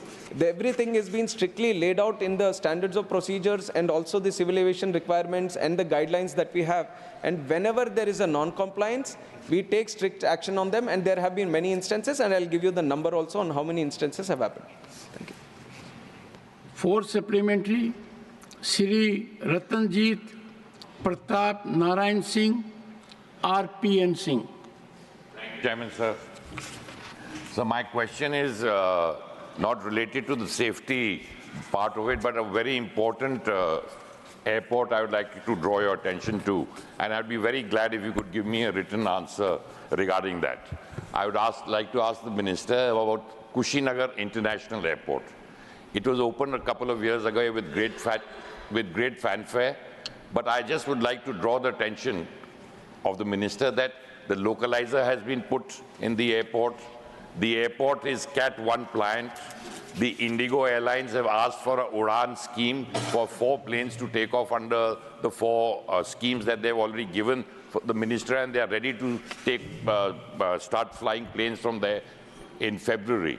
I would be very grateful to the Minister if he could ensure that the Kushinagar International Airport begins with Udan and the international flights, which would help not only Uttar Pradesh, but I'm sure Mr. Jha, who's from Bihar here, would support me. A lot of people coming from western parts of Bihar will also labor traveling abroad to the Middle East, will have great opportunity to take direct flights from there. So I will be extremely grateful if the Minister could start that airport immediately. Thank you.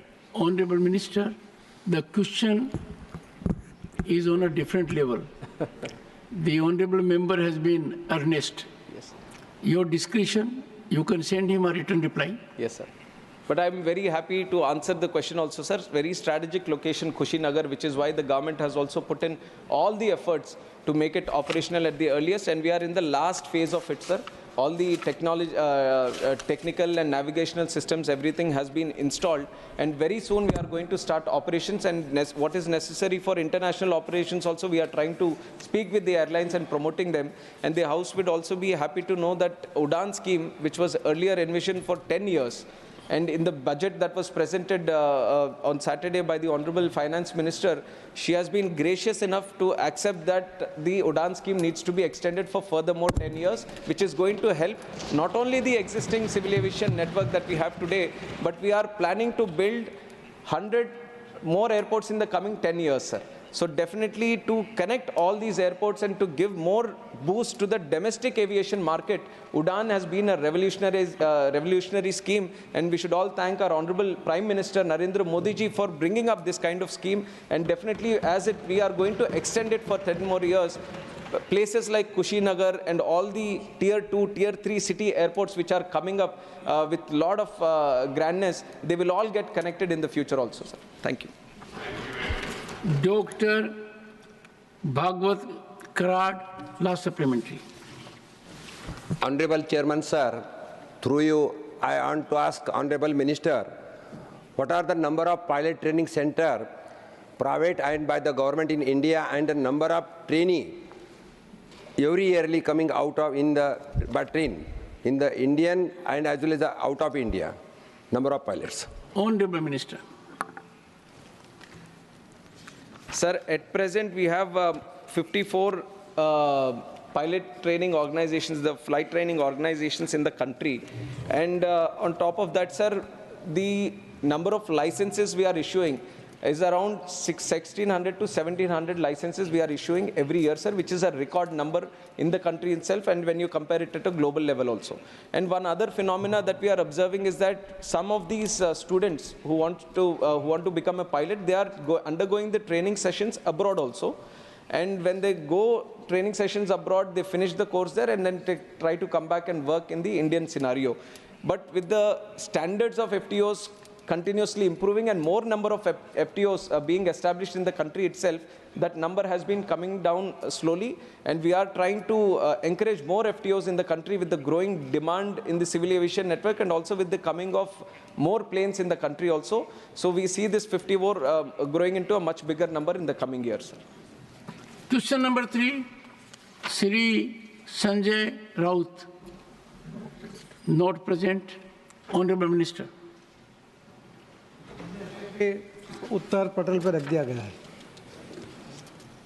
Shri Ayodhya Rami Reddy Allah. Andhra Pradesh has a significant agriculture-based dependency on efficient irrigation. What steps is the central government taking to promote AI-powered precision irrigation systems in the state, ensuring minimal water wastage and enhanced crop productivity? Thank you, sir. Honorable Minister. माननीय अध्यक्ष जी, AI का उपयोग हर क्षेत्र में अभी तो शुरू हो गया है। जल भी उससे बाकायदा नहीं रह सकता, मगर इतनी अभी जल में इतनी ज़्यादा AI का उपयोग शुरू नहीं हुआ है। जो कैनाल के ऊपर या सिंचाई में उसका जो उपयोग हो रहा है, उसके लिए जो किसानों को रात को भी जाकर खेतों में काम करना पड़ता था, पानी छोड़ना पड़ता था, अभी वो मोबाइल से AI के मदद से उसके अंदर काम कर सकता है। वो पानी को कंट्रोल भी कर सकता है और समय समय पे दे भी सकता है। तो इस तरह इसका उपयोग करना शुरू हुआ है, बहुत मात्रा में नहीं है, मगर आगे हम इसके ऊपर ज़्यादा काम करने के लिए सोच भी रहे हैं। Question number 4, Shrimati Mamata Mohanta. Not present. Honorable Minister. Sir, the answer has been placed on the table of the House. Supplementary, Shri Samik Bhattacharya. Despite being located in a region with immense potential, Kolkata Airport currently connects to only about 12 to 13 international destinations. Far fewer than Delhi 80, Mumbai 52, Bengaluru 31, Chennai 24, and Hyderabad 22. This limited connectivity raises concern about the region's missed economic opportunities. Given Kolkata's strategic proximity to Asia-Pacific markets, do you believe the target initiatives will soon enhance its international aviation network? Honorable Minister. Sir, Kolkata Airport is one of the best airports that we have in the country, and it has also recently completed 100 years of existence, sir, and we have thoroughly celebrated the 100 years of Kolkata Airport in December also, and we have been thoroughly following up on the connectivity that the Kolkata Airport is duly requires. And one is there has been a strong demand for connecting Kolkata Airport to Europe. And also, like the honorable member has mentioned, it becomes a very strategic location for us to connect our own country to the eastern side of the world. So definitely in the coming days, we have been making a push from the aviation side, and especially by speaking to the airline operators, and both international and both domestic. We are trying to promote them. We are trying to discuss with them in encouraging more regional connectivity across the Asia-Pacific region in special, sir, and they have been very positive about it, and in the coming days, definitely we are going to see that Kolkata becomes a hub for both the eastern side connectivity, Southeast Asia especially, and also to Europe also we are planning to connect it on a big way, sir. Shri Thambi Duraiji. Sir, regarding the Bangalore airport, is an international airport, we know very well. Lot of traffic is heavy traffic there. Once I was traveling from Hyderabad to Bangalore, Air Asia flight could not land there because heavy traffic. But the flight was, fuel is not available. But they are diverting the flight to Chennai, they diverted on that day. Why I am telling, sir, Bangalore is the international airport, more congestion is there. There is a demand to have one more airport in Osur. There is demand is going on. Whether the ministry will consider to see that international flights, there are so much flights coming in Bangalore, to satisfy, to control, give some kind of facilities. If you have one more airport, as we are having in Chennai, Delhi, we are having Nayoda is one airport is there, is coming up. Same way, the conditions what they are putting international is a 25 years regulation is there, therefore cannot another airport. That is that kind of airport given concession in Hyderabad because they accepted, GMR accepted. But here Bangalore is international airport creating the problem. Whether he will come forward to see that can be cancelled that kind of agreement and have new airport, which already Tamil Nadu government also are requesting and recommended to have a new airport. Honorable in Minister. Sir, from the Government of India side, realizing the potential both to the economy, job creation, and the local activity that an airport brings, we want to create as many airports as possible and wherever the demand is. But one special situation gets created when already there is an agreement with an existing airport that within 150 kilometers no other airport comes in. There becomes a challenge and it becomes very sensitive. And likewise, our honorable senior member has also mentioned that regarding the Hosur airport. And Tamil Nadu government has been actively pursuing to put up an airport there. We would have been assisting, sir, when we are trying to assist also. But one challenge is the 150-kilometer radius from the Bangalore airport, which is becoming tricky. And this is a matter which both the Bangalore airport people, Tamil Nadu government, Government of India, everyone has to sit together and discuss and come up with a conclusion. So we will be proactively. There the state government has also been, in terms of Hyderabad, the state government of Telangana has been actively involved in pursuing the Hyderabad airport people, and likewise we see a scenario where everyone can sit together and come out with a common consensus and a common conclusion. And from our side, our intention is to create as many airports as possible. So definitely from our side, we'll give a positive approach. Thank you, sir. Honorable Dev Godaji. Karnataka, with your kind permission, I would like to sit and speak. I would like to ask the question. Karnataka government has already made a proposal to construct one more airport. The government has already come and discussed with the Honorable Civil Aviation Minister, and the situation is more advanced. Only I am not opposing what my colleague, Stambidore, has said. There is a problem. I know that. But how to solve this problem? Please kindly think over. And so for Karnataka, constructing one more airport is also to be kept in mind, and see that Karnataka airport, because there is so much of demand. The international airport, what I have sanctioned, now it is not possible to cope up with the coming passengers. So much of passengers. One more airport is necessary, so far as Karnataka is concerned. And the problem, my colleague has said, how best we can solve with your very good experience. Though you are a young man, please kindly see this problem is solved. Remember the compliment. Remember the compliment. Thank you very much, Shri Surendra Nagar. Sir, I'll just, okay. One common agreement that we can all make here is that the Bangalore airport is getting saturated and it's getting busier day by day. So the state government of Karnataka also, the rumor is that they are also trying to build another airport in Bangalore. As and when the site gets decided and it comes to us for site clearance, then definitely we'll be taking it forward. Shri Surendra Nagar. सभापति जी, मैं आपके माध्यम से माननीय मंत्री जी से Asia के सबसे बड़े एयरपोर्ट जो जेवर उत्तर प्रदेश में आने वाला है, उसमें कब तक वहाँ से फ्लाइट टेक ऑफ होगी पहली, और दूसरा जो नेबरिंग स्टेट है लाइक हरियाणा है, दिल्ली है, उससे कनेक्टिविटी के लिए कोई आपके पास योजना है? जैसा कि हरियाणा सरकार ने ऑलरेडी 3 पुल ब्रिज बनाने का एक प्लान किया है कि उत्तर प्रदेश के साथ जो उसको कनेक्ट करेगा, और हरियाणा के लिए भी फरीदाबाद और वो एरिया भी उससे जुड़ेगा, और दिल्ली के लिए कंजेशन कम करने के लिए कोई आपके पास इसकी अल्टरनेटिव योजना है? Honourable minister. जेवर एयरपोर्ट ये देश का भी और एशिया का भी सबसे बड़ा एयरपोर्ट बनने जा रहा है सर। उसके लिए हमें बहुत खुशी होती है, इस तरह का एयरपोर्ट हमारे देश में बन रहा है। और उसका जो वैलिडेशन फ़्लाइट था वो भी हमने दिसंबर में उसका वैलिडेशन फ़्लाइट भी किया है।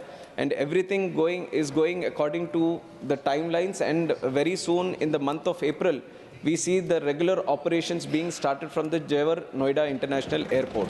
And on top of that, regarding the connectivity from my side, based on civil aviation, we can say that all the Air India or Indigo especially, they're very excited to come up with more connectivity from this location, because it becomes a strategy location for Western Uttar Pradesh and also for the NCR, National Capital Region also. And they are coming up with flight connectivity to most of the cities in the country, sir, as in the beginning. But in terms of road connectivity and connecting to the airport, these come under different departments.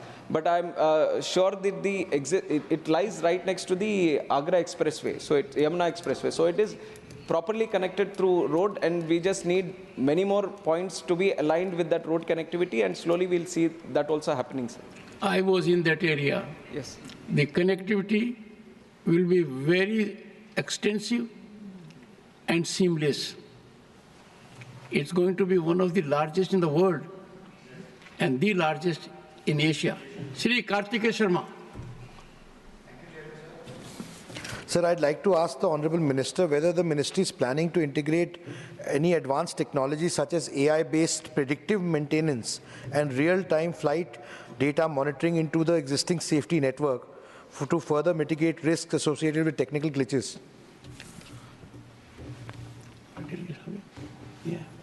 Sir, technology is changing the way we see life, and especially in terms of aviation, airport operations, airline operations. Technology has been continuously being upgraded, and we are taking it very positively and including it in our day-to-day operations also.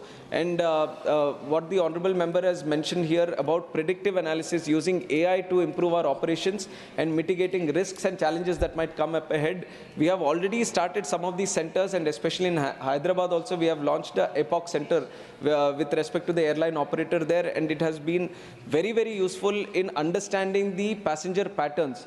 How, at what hour, how much traffic are we getting, and how is the flight movement happening, and within the airport also baggage movement, the security check-in, lot of different activities we are able to predict beforehand itself based on the previous data and real-time data on how can we better the operations at the airport itself. Now we have got them in some of the major airports. We are trying to expand it to all the other airports also. In the coming years, we are definitely going to do it. One is using AI, predictive analysis, and also to improve the technology that we have in all different sections, sir. We are actively pursuing with the Airport Authority of India also and making them more proactive into bringing in new technologies into the operations. So definitely in the way forward, we are going to have this real-time data monitoring and the AI machines operating at all the airports also. Question number 5, Shri Manas Ranjan Mangraj. Honorable Chairman, sir, question number 5. Honorable Minister. The statement is laid on the table, sir. Supplementary number 1, Shri Manas Ranjan Mangraj.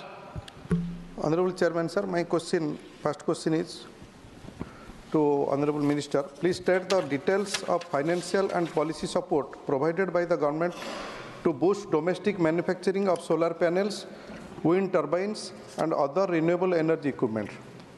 Honorable Minister. अध्यक्ष महोदय, जहाँ तक support का विषय है, हम लोग distribution के विषय में भी सपोर्ट करते हैं। हम लोग जनरेशन के अंदर भी जहाँ तक रिन्यूएबल एनर्जी का विषय है वहाँ तक सपोर्ट करते हैं। अलग से कोई किसी प्रोजेक्ट की बात होगी तो प्रोजेक्ट वाइज अगर ये जानकारी लेंगे तो उस हिसाब से जानकारी दी जाएगी। Second supplementary, Shri Manas Ranjan Mangraj. Sir, my second question is, what are the steps taken to enhance energy storage infrastructure, including battery storage and pumped hydro projects for better grid stability and renewable energy integration? Honorable Minister. अध्यक्ष महोदय, renewable energy का जहाँ तक विषय है, इसकी storage के लिए हम लोग पंप स्टोरेज का और बैटरी स्टोरेज का ये विषय हमारे ध्यान में है। तो इस समय जो पंप स्टोरेज की एग्जिस्टिंग जो लिस्ट है उसके अंदर 8 पंप स्टोरेज जो है इस समय काम कर रहे हैं, जहां 4745 मेगावाट ये बिजली की जो क्षमता है इसको स्टोरेज किया जा रहा है। इसी प्रकार अंडर कंस्ट्रक्शन जो चल रहे हैं पंप स्टोरेज के, वो भी कुल मिलाकर 7970 मेगावाट की कैपेसिटी ये अंडर कंस्ट्रक्शन चल रही है। और सीए के द्वारा जो कंकर्ड हो गई है, जो डिफरेंट स्टेजेस के अंदर है, उसमें भी 4100 मेगावाट के पंप स्टोरेज के और इस प्रकार के प्रोजेक्ट्स ये आगे नियर फ्यूचर में बनाए जाएंगे। इसी प्रकार बैटरी एनर्जी से भी बैटरी इलेक्ट्रिसिटी स्टोरेज सिस्टम भी इसको भी लागू किया जा रहा है, ये भी पाइपलाइन में है। श्री अयोध्या रामी रेड्डी अल्लाह। Sir, given India's ambitious renewable energy targets, what concrete steps is the central government taking to strengthen grid infrastructure for seamless integration of renewable resources like solar and wind while ensuring grid stability and uninterrupted power supply? Thank you, sir. Honorable Minister. अध्यक्ष महोदय, इस समय चूँकि बढ़ती बिजली की आवश्यकता है, इसके अंदर रिन्यूएबल एनर्जी ये एक बहुत बड़ी आवश्यकता बन गई है, जिसके अंदर चाहे विंड पावर हो अथवा सोलर पावर हो अथवा अन्य स्रोत से अब इसकी जो भी इसमें डिस्ट्रीब्यूशन के लिए हमको ट्रांसमिशन की जितनी आवश्यकता है, उस ट्रांसमिशन में ज़रूर कठिनाई आ रही है। तो इस ट्रांसमिशन सिस्टम को हम लागू करने के लिए डिफरेंट सोर्सेज से पावर ग्रिड ऑफ इंडिया ये सफिशिएंट नंबर ऑफ लाइंस ये बिछा रहा है। हम इंट्रा स्टेट जो ट्रांसमिशन सिस्टम है, मैं धन्यवाद करूंगा वित्त मंत्री जी का, जिन्होंने इंट्रा स्टेट और ट्रांसमिशन लाइंस के लिए बहुत सा एक प्रोत्साहन दिया है। तो हम आगे चल करके इंट्रा स्टेट और इंटर स्टेट दोनों ट्रांसमिशन लाइंस को बखूबी आगे बढ़ा रहे हैं। Question number 6, Shri Mithilesh Kumar. Honourable minister. रखा गया। सप्लीमेंट्री 1, श्री मिथिलेश कुमार। माननीय अध्यक्ष जी, आपने हमको बोलने का मौका दिया, मैं बहुत बहुत आपका आभार प्रकट करता हूं। आज माननीय प्रधानमंत्री आदरणीय श्री मोदी जी के नेतृत्व में पूरे देश के हर विभागों में विकास कार्य चल रहा है, जिसमें योजनाओं के कार्यान्वयन में नित्य नई तकनीकियों को लागू किया जा रहा है। मैं माननीय मंत्री जी से पूछना चाहता हूं, क्या सरकार ने वित्त वर्ष 2030 तक कच्चे कुकिंग कोयले का उत्पादन 140 मीट्रिक टन तक बढ़ाने के लिए कोई उपाय किया है? Honourable minister. ये सभापति महोदय, आत्मनिर्भर भारत पहल के तहत कोयला मंत्रालय ने घरेलू कच्चा कुकिंग कोल उत्पादन में को 2030 तक 140 मिलियन टन तक बढ़ाने के महत्वपूर्ण कदम उठाए हैं। वर्तमान के नए माइंस से कुकिंग कोल का उत्पादन बढ़ाना, कोल इंडिया लिमिटेड के वर्तमान के माइंस से घरेलू कच्चा कुकिंग कोल उत्पादन को 80 मिलियन टन और नए माइंस के 25 मिलियन टन तक बढ़ाने की योजना बनाई है। रेवेन्यू शेयर मॉडल, कोल इंडिया लिमिटेड ने 11 बंद कोकिंग कोल खदानों को प्राइवेट सेक्टर को रेवेन्यू शेयर मॉडलिंग के पर देने का प्रस्ताव रखा है, जिसमें 8 खदानें आवंटित हो चुकी है। कोकिंग कोल ब्लॉक नीलामी पिछले 4 वर्षों में कोयला मंत्रालय प्राइवेट को 16 कोकिंग कोल ब्लॉक को नीलामी की है। Second supplementary, Shri Mithilesh Kumar ji. माननीय मंत्री जी से मैं जानना चाहता हूं कि क्या सरकार ने देश में धुलाई क्षमता बढ़ाने के लिए कोई कदम उठाया है? Honourable minister.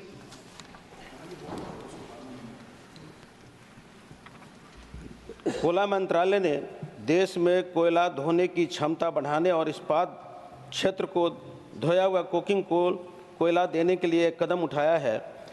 कोल इंडिया लिमिटेड पिछले 7 वर्षों में नई टेक्नोलॉजी से 3 वाशरी बनाई है और 8 वाशरी बनाने की योजना है। कोल इंडिया लिमिटेड ने पुरानी वासरी को नवीकरण की योजना बनाई है ताकि धुलाई सर्किट को मजबूत किया जा सके। कोल इंडिया ने पुरानी 4 वासरी मंजेस्टिक करने की योजना बनाई है। मार्च 2024 में गैर विनियमित क्षेत्र लिंकेज नीलामी के एक नया उपक्षेत्र WDO के माध्यम से कोकिंग कोल उत्पादन उपयोग करने वाले इस्पात वासरी को भी डेवलप करने का प्रयास किया जा रहा है कि समय से कोयला के उत्पादन हम लोग कर सकें। Question number 7, doctor Ashok Kumar Mittal, not present. Honourable minister. अध्यक्ष महोदय, विवरण सभा पटल पर रख दिया गया। श्री अयोध्या रामी रेड्डी अल्ला।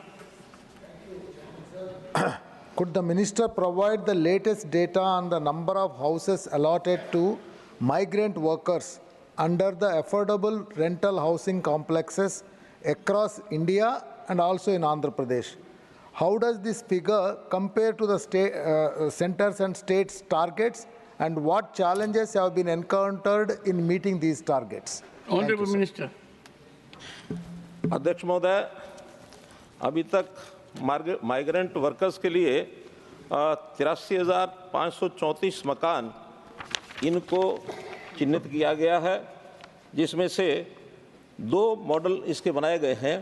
पहले मॉडल में जिन स्थानों पर ये पहले से मकान बने हुए हैं, चाहे सरकारी संस्थाओं के पास हैं अथवा प्राइवेट संस्थाओं के पास हैं, वो भी इसमें पार्टिसिपेट कर सकते हैं।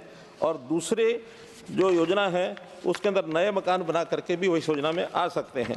जहाँ तक पहले मकान हैं उसमें अभी संख्या जो है बहुत कम जो उसके अंदर लोगों ने पार्टिसिपेट किया है, क्योंकि ये प्रदेशों को ये छूट दी गई है। ये योजना PMAY 1 के बाद जुलाई 2020 में प्रधानमंत्री जी ने कोविड के बाद शुरू की थी, क्योंकि कोविड के बाद ऐसा ध्यान में आया कि बहुत से लोग अपने मकान नहीं खरीद पाते हैं तो किराए के मकानों पर रह सकते हैं। उस योजना में अभी तक कुल 5,648 खाली मकान जो है वो अफोर्डेबल रेंटल हाउसिंग स्कीम के अंदर ही दिए जा चुके हैं। Question number 8, doctor Dinesh Sharma. Honourable minister. जवाब सभा पटल पर। Supplementary 1, doctor Dinesh Sharma. धन्यवाद सभापति महोदय। मैं मंत्रालय को, खासतौर से माननीय मंत्री जी को बधाई दूंगा कि उन्होंने सरलीकरण प्रक्रियाओं में और कार्य पद्धति में पारदर्शिता काफ़ी अच्छी रखी है, उसकी मैं बधाई देता हूं। मेरी अपेक्षा है कि SWCS के माध्यम से खनन योजना अनुमोदनों की वर्तमान स्थिति क्या है? Honourable minister.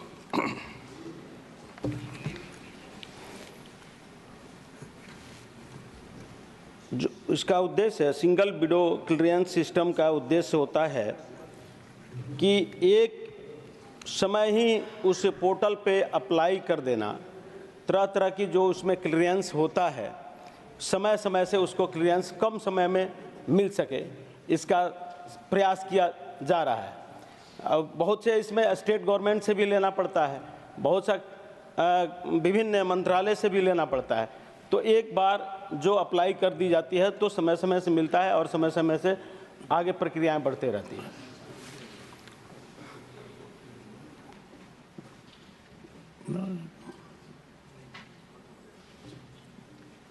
Question number 9, second supplementary. Sorry doctor Dinesh Sharma ji, second supplementary. Second है मेरा। SWCS में परियोजना सूचना प्रबंधन प्रणाली, जिसको आप PIMS बोलते हैं, मॉड्यूल की क्या भूमिका है? माननीय मंत्री जी। आदरणीय अध्यक्ष जी, ये project information management system PIMS modules को कोल ब्लॉक्स अलाटीज की अपनी प्रोजेक्ट से जुड़ी जानकारी सबमिट करना, रिक्वेस्ट को, स्टेटस को ट्रैक करना, प्रोडक्शन एंड डिस्पैच डाटा को अपलोड करना, क्लियरेंसेस मॉनिटरिंग करने की सुविधा मिलती रहना, ये ट्रांसपेरेंसी बढ़ाते हुए मैं इस सिंगल विंड क्लियरेंस सिस्टम को एक transparency basis auctioning of coal blocks में किया है। उसके द्वारा कोल मिनिस्ट्री ने transparency basis production and supply and coal को कर रहे हैं। ट्रांसपेरेंसी बेसिस पे शक्ति पॉलिसी 2017 में जो भारत सरकार लागू किया है उसके आधार पर हम काम कर रहे हैं। इसमें कोल सप्लाई भी, कोल प्रोडक्शन भी पावर जनरेशन के लिए और स्टील जनरेशन के लिए लगातार हम एक्शन बेसिस पर कोल ब्लॉक्स अलॉट करते हैं। जो नॉन रेगुलेटेड सेक्टर भी कोल सप्लाई एक्शन भी इसी द्वारा देते हैं। जो प्रोजेक्ट इंफॉर्मेशन मैनेजमेंट सिस्टम इस मॉड्यूल को सभी सेक्टर में हम उपयोग करते हुए प्रॉपर ट्रांसपेरेंसी बढ़ाते हुए मिनिस्ट्री को अलॉटी और डायरेक्ट कम्युनिकेशन आसान देने के लिए समय समय पर हम काम करते हैं। Satisfied, Dinesh ji? Because you raised very important issue. नहीं, मैं इस सिस्टम को बड़ी बारीकी से देखा है और मुझको लगता है कि मंत्रालय ने इसमें काफी अच्छा काम किया है। I think the minister can be congratulated because this single window coal system is amazing. And mines are our natural wealth. But I will make one appeal to the Honorable Minister. Please take some initiative by way of policy decision that we don't export our raw materials. If we export our raw materials, the person having command over the raw material gains, but the nation loses. We must insist on value addition that will generate employment, that will promote also entrepreneurship. You can go to some ports, I have been to one, our raw material leaving our shores. That is an indication and a challenge. Can't we add value to that? We can. I'm sure you'll take the initiative. You look much younger than your age also. Please go ahead. Honorable Minister. अध्यक्ष जी, जो 2014 में नरेंद्र मोदी जी नेतृत्व में भारत सरकार आने के बाद अलग अलग नए इनिशिएटिव्स लिए गए, नए नए रिफॉर्म्स लाए हैं। पहले तो कोल ब्लॉक्स में, माइंस में पेपर के ऊपर अलॉटमेंट होता था, पेपर लिख के देते थे कुछ लोग, वो ब्लॉक्स अलॉट होता था। वो आपको मालूम है सुप्रीम कोर्ट में इसका जजमेंट आया कोल स्कैंडल के बाद। आज 2015 में एक नया पॉलिसी लाने के बाद ऐसी एक ब्लॉक भी हम एक्शन के बिना अलॉट नहीं किया है, इवन पब्लिक सेक्टर को भी। बिल्कुल ट्रांसपेरेंसी के साथ भारत सरकार काम कर रही है। कोल प्रोडक्शन हो, माइनिंग एक्टिविटी में भी, मिनरल्स में भी हम आगे बढ़ रहे। अब जैसा आदेश दिया गया, अभी हम भारत से एक्सपोर्ट नहीं इंपोर्ट लाने के लिए बहुत प्रयास कर रहे। बजट में हमारे फाइनेंस मिनिस्टर लास्ट बजट में लगभग 24 critical minerals import free duty किया है इंपोर्ट करने के लिए। अभी इस बजट में भी लगभग 12 क्रिटिकल मिनरल्स इंपोर्ट विदेश से भारत लाने के लिए ड्यूटी फ्री किया है। हम भारत में जितने भी डोमेस्टिक प्रोडक्शन के साथ साथ विदेश में जाकर माइनिंग करके, प्राइवेट सेक्टर में भी हो, हमारा पीएसयूज भी विदेश में जाकर माइनिंग करके उस क्रिटिकल मिनरल्स को भारत लाने के लिए भारत सरकार मोदी जी के नेतृत्व में लगातार प्रयास करे। हाँ, आगे इस 5 साल में भारत सेल्फ सफिशिएंट होने के लिए कोल सेक्टर में भी हो और इस कुकिंग कोल में भी हो, हम पूरा काम करेंगे। क्वेश्चन नंबर 9, श्री गोला Baburao. Not present.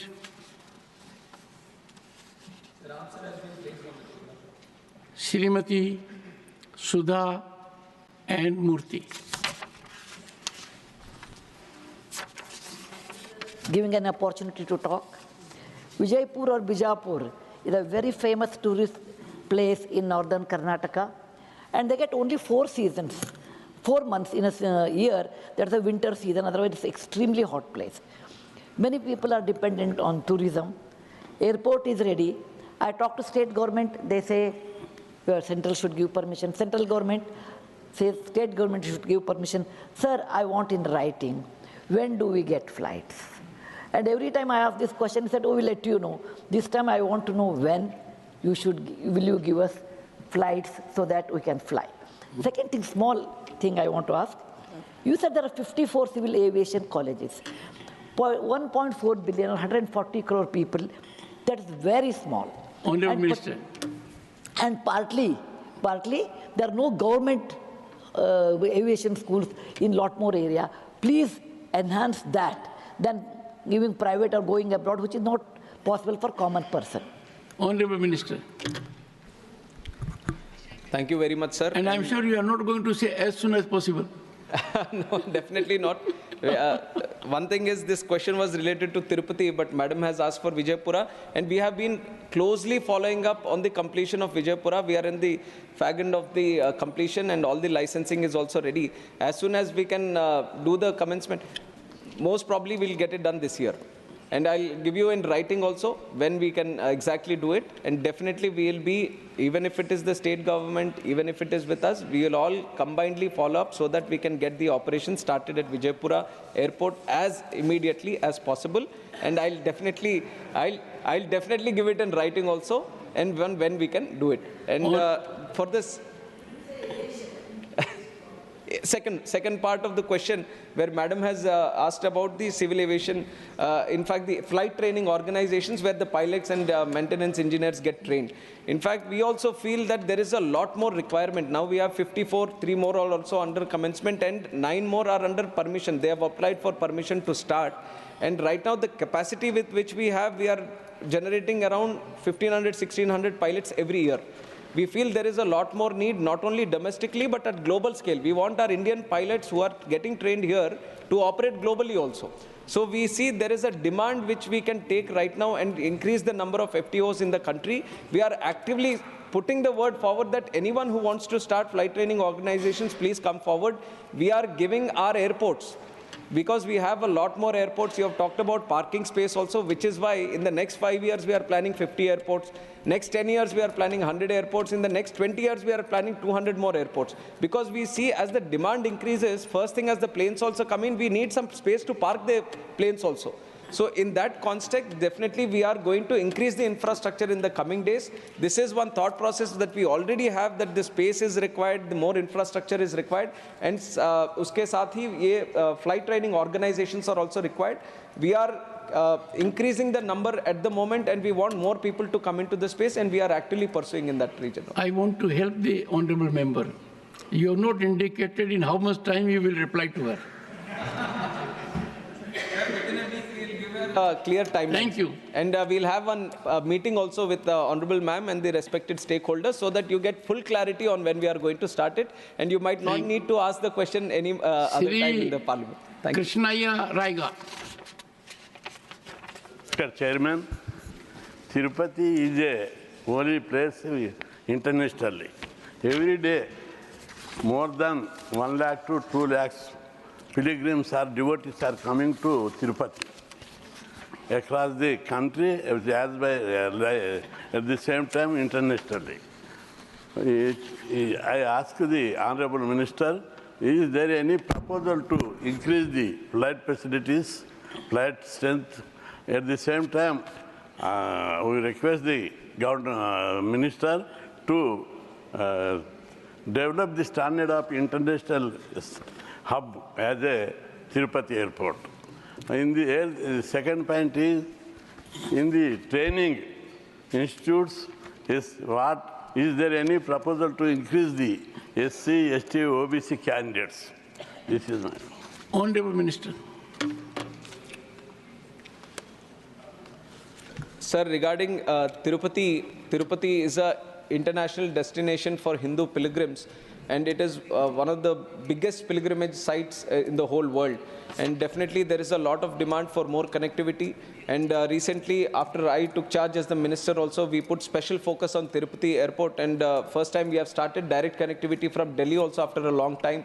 It was not there for 4 or 5 years. It was stopped during the COVID time. We have started a direct flight from Delhi. We have started a direct flight from Mumbai also. And there is a constant increase in demand flowing from Hyderabad, which caters as a hub for that region.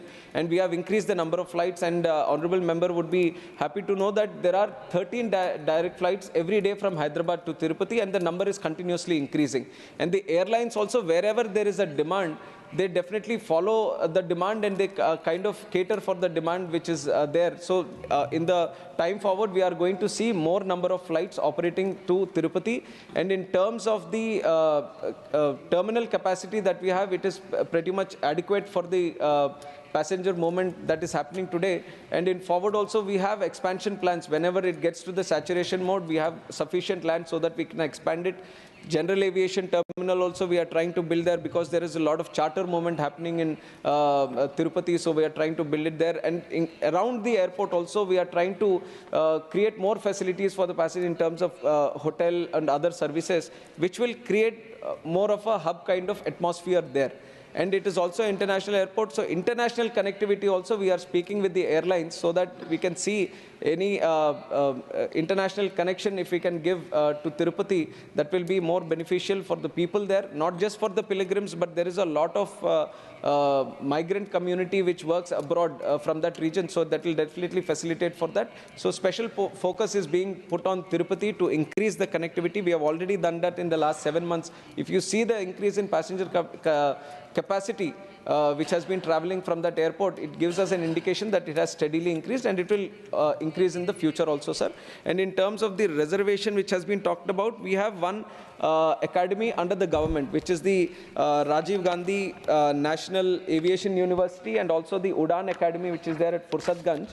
And we follow the Government of India guidelines, and when the admissions happen, the 5% relaxation is also given for SC/STs, and also sufficient number, the quota which is there, sir, it is sufficiently fulfilled by these students.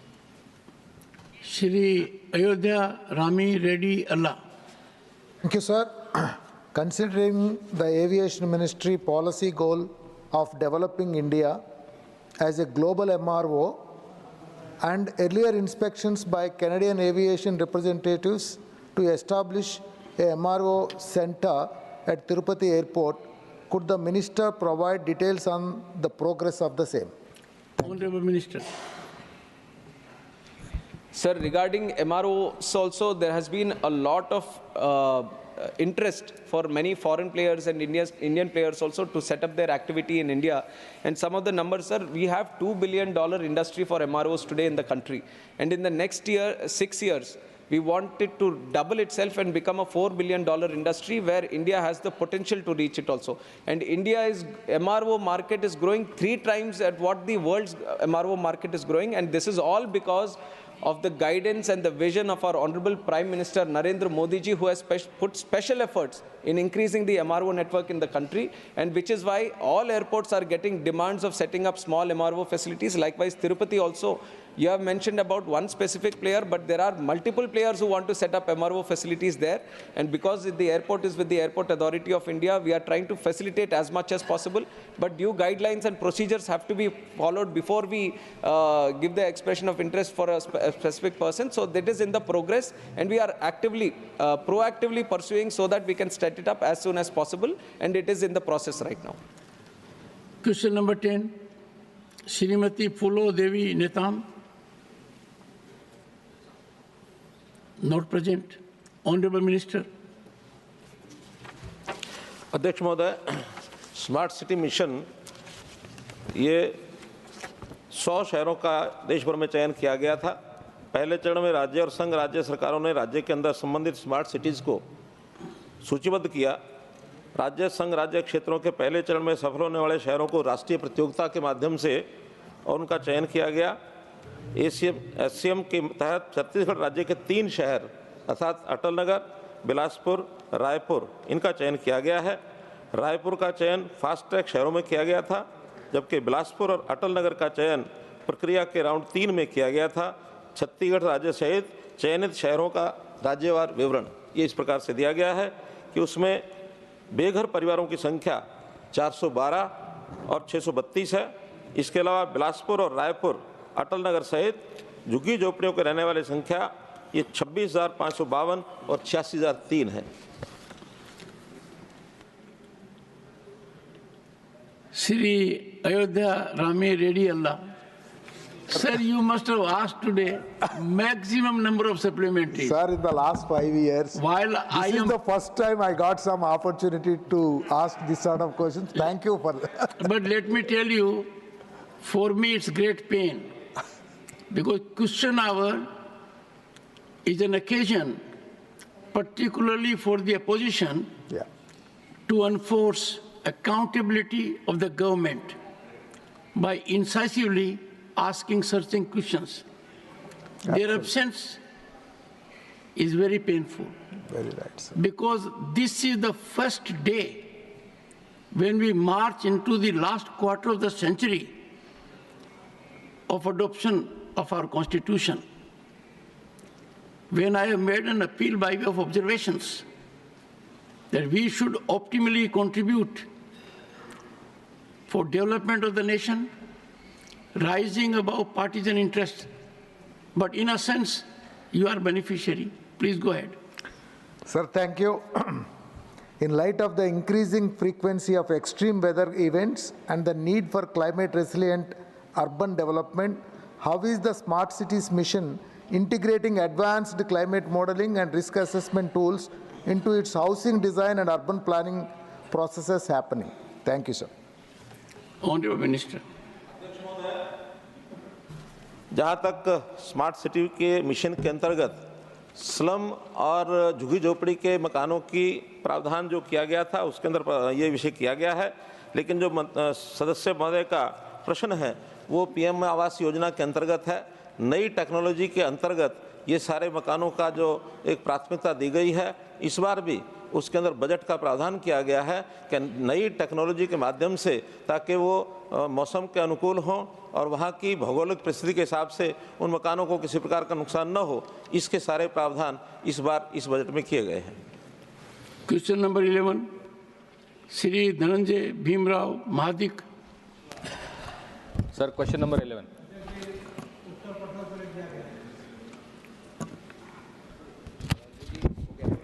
Question hour over. Honorable Member Srimati Kiran Chaudhary to move that an address be presented to the President in the following terms: that the members of the Rajya Sabha assembled in this session are deeply grateful to the President for the address which she has been pleased to deliver to both houses of Parliament assembled together on January 31, 2025. Shrimati Kiran Chaudhary to make her speech in support of the motion.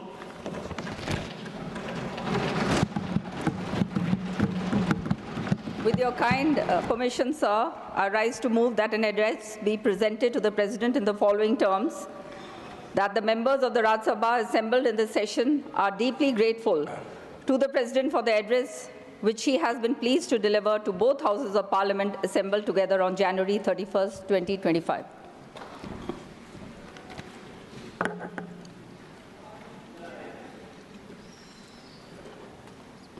Sri Neeraj Shekhar. So, to continue then. I thought you would ask me to say, please. No, I have already asked. I'm sorry then, sir. That's what I was told by the office.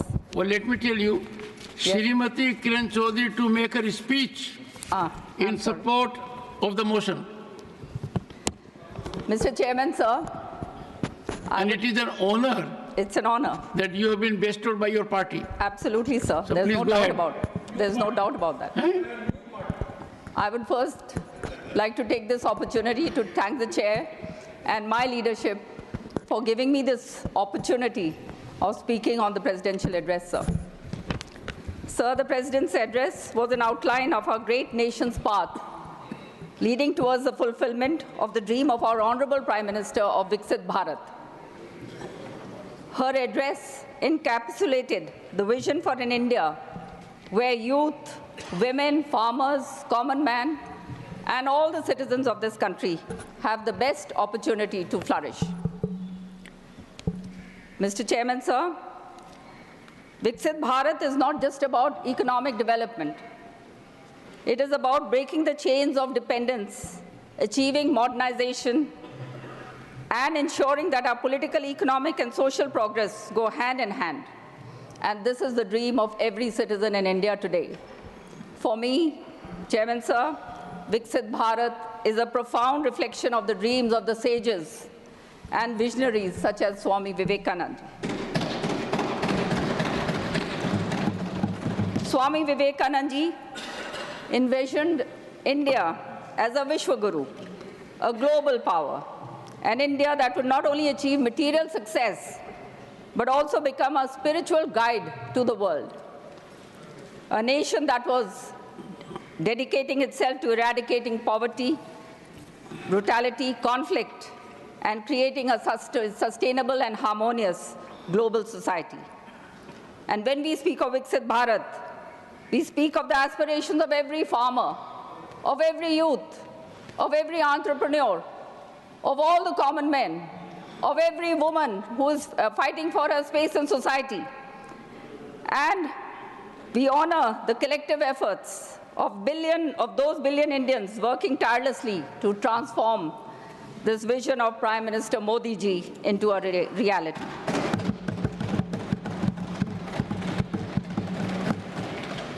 Prime Minister Modi ji's understanding of Viksit Bharat is indeed a testament to the vision, Karnavanto Vishwam Arya, let us make the world noble.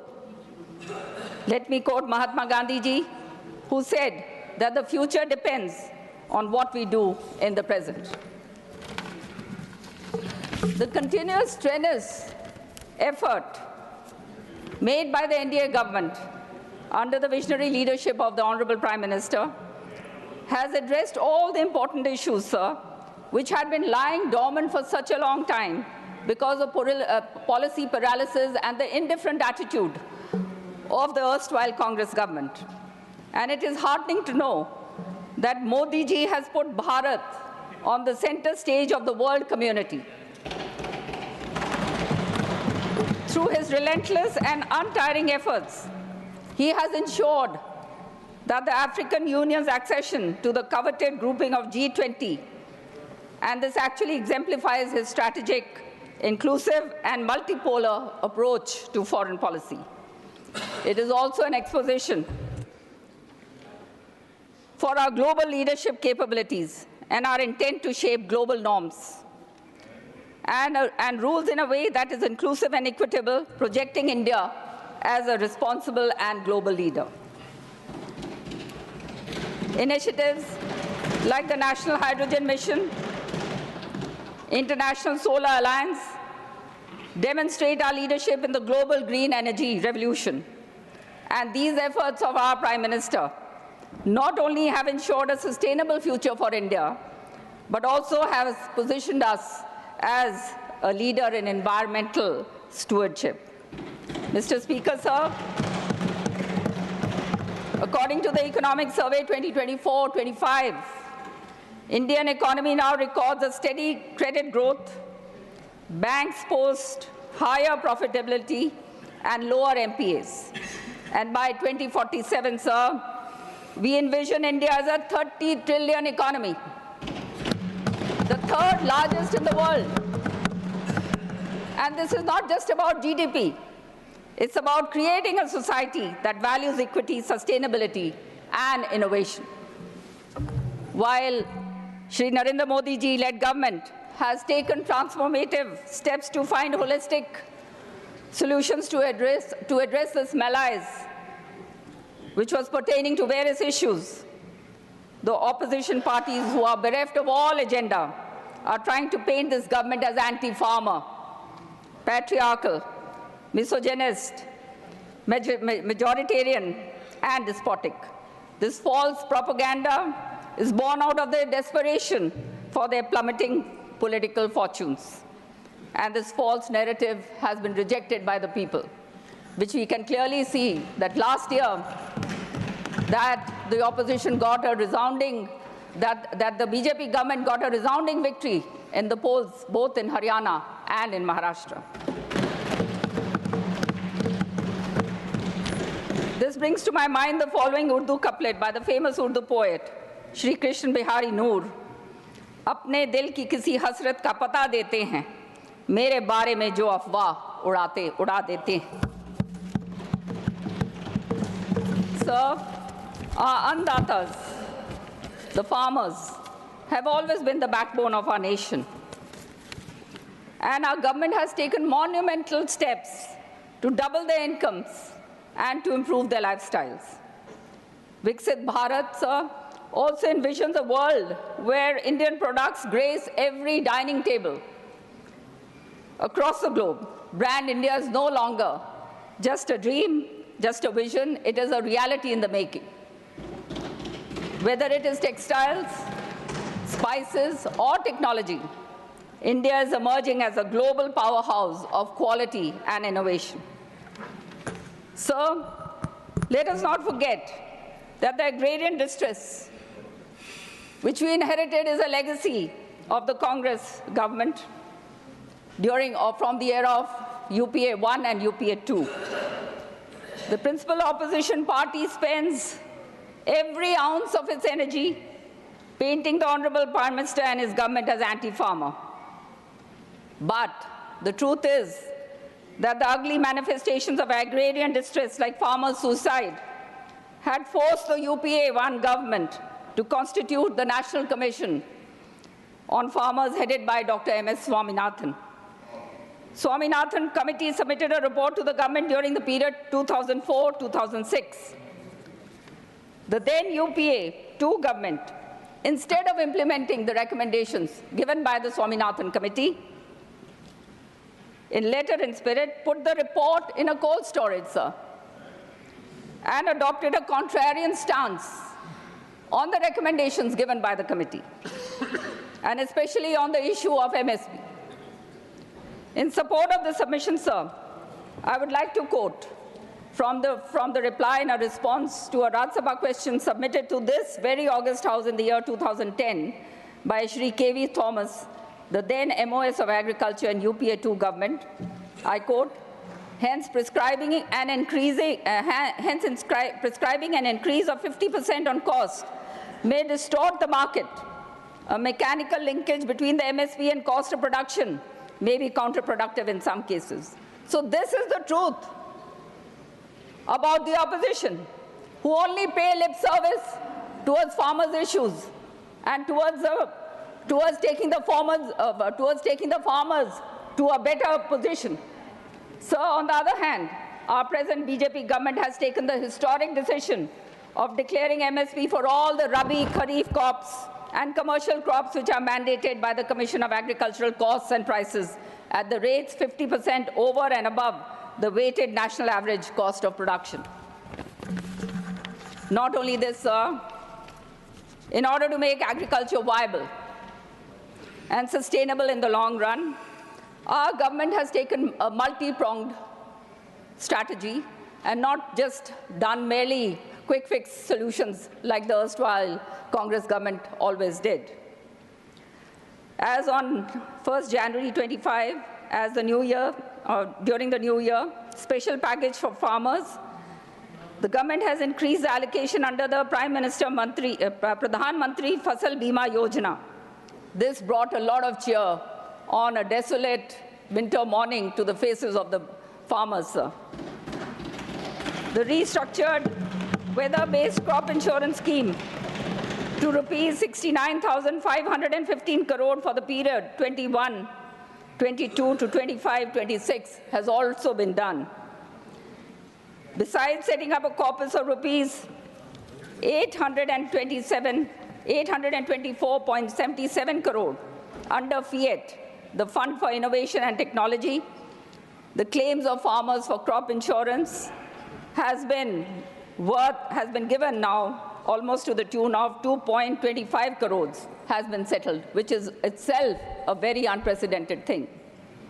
The government launched PM Kisan Yojana, wherein an amount of rupees 6,000 per annum goes directly into the accounts of farmers having small holdings.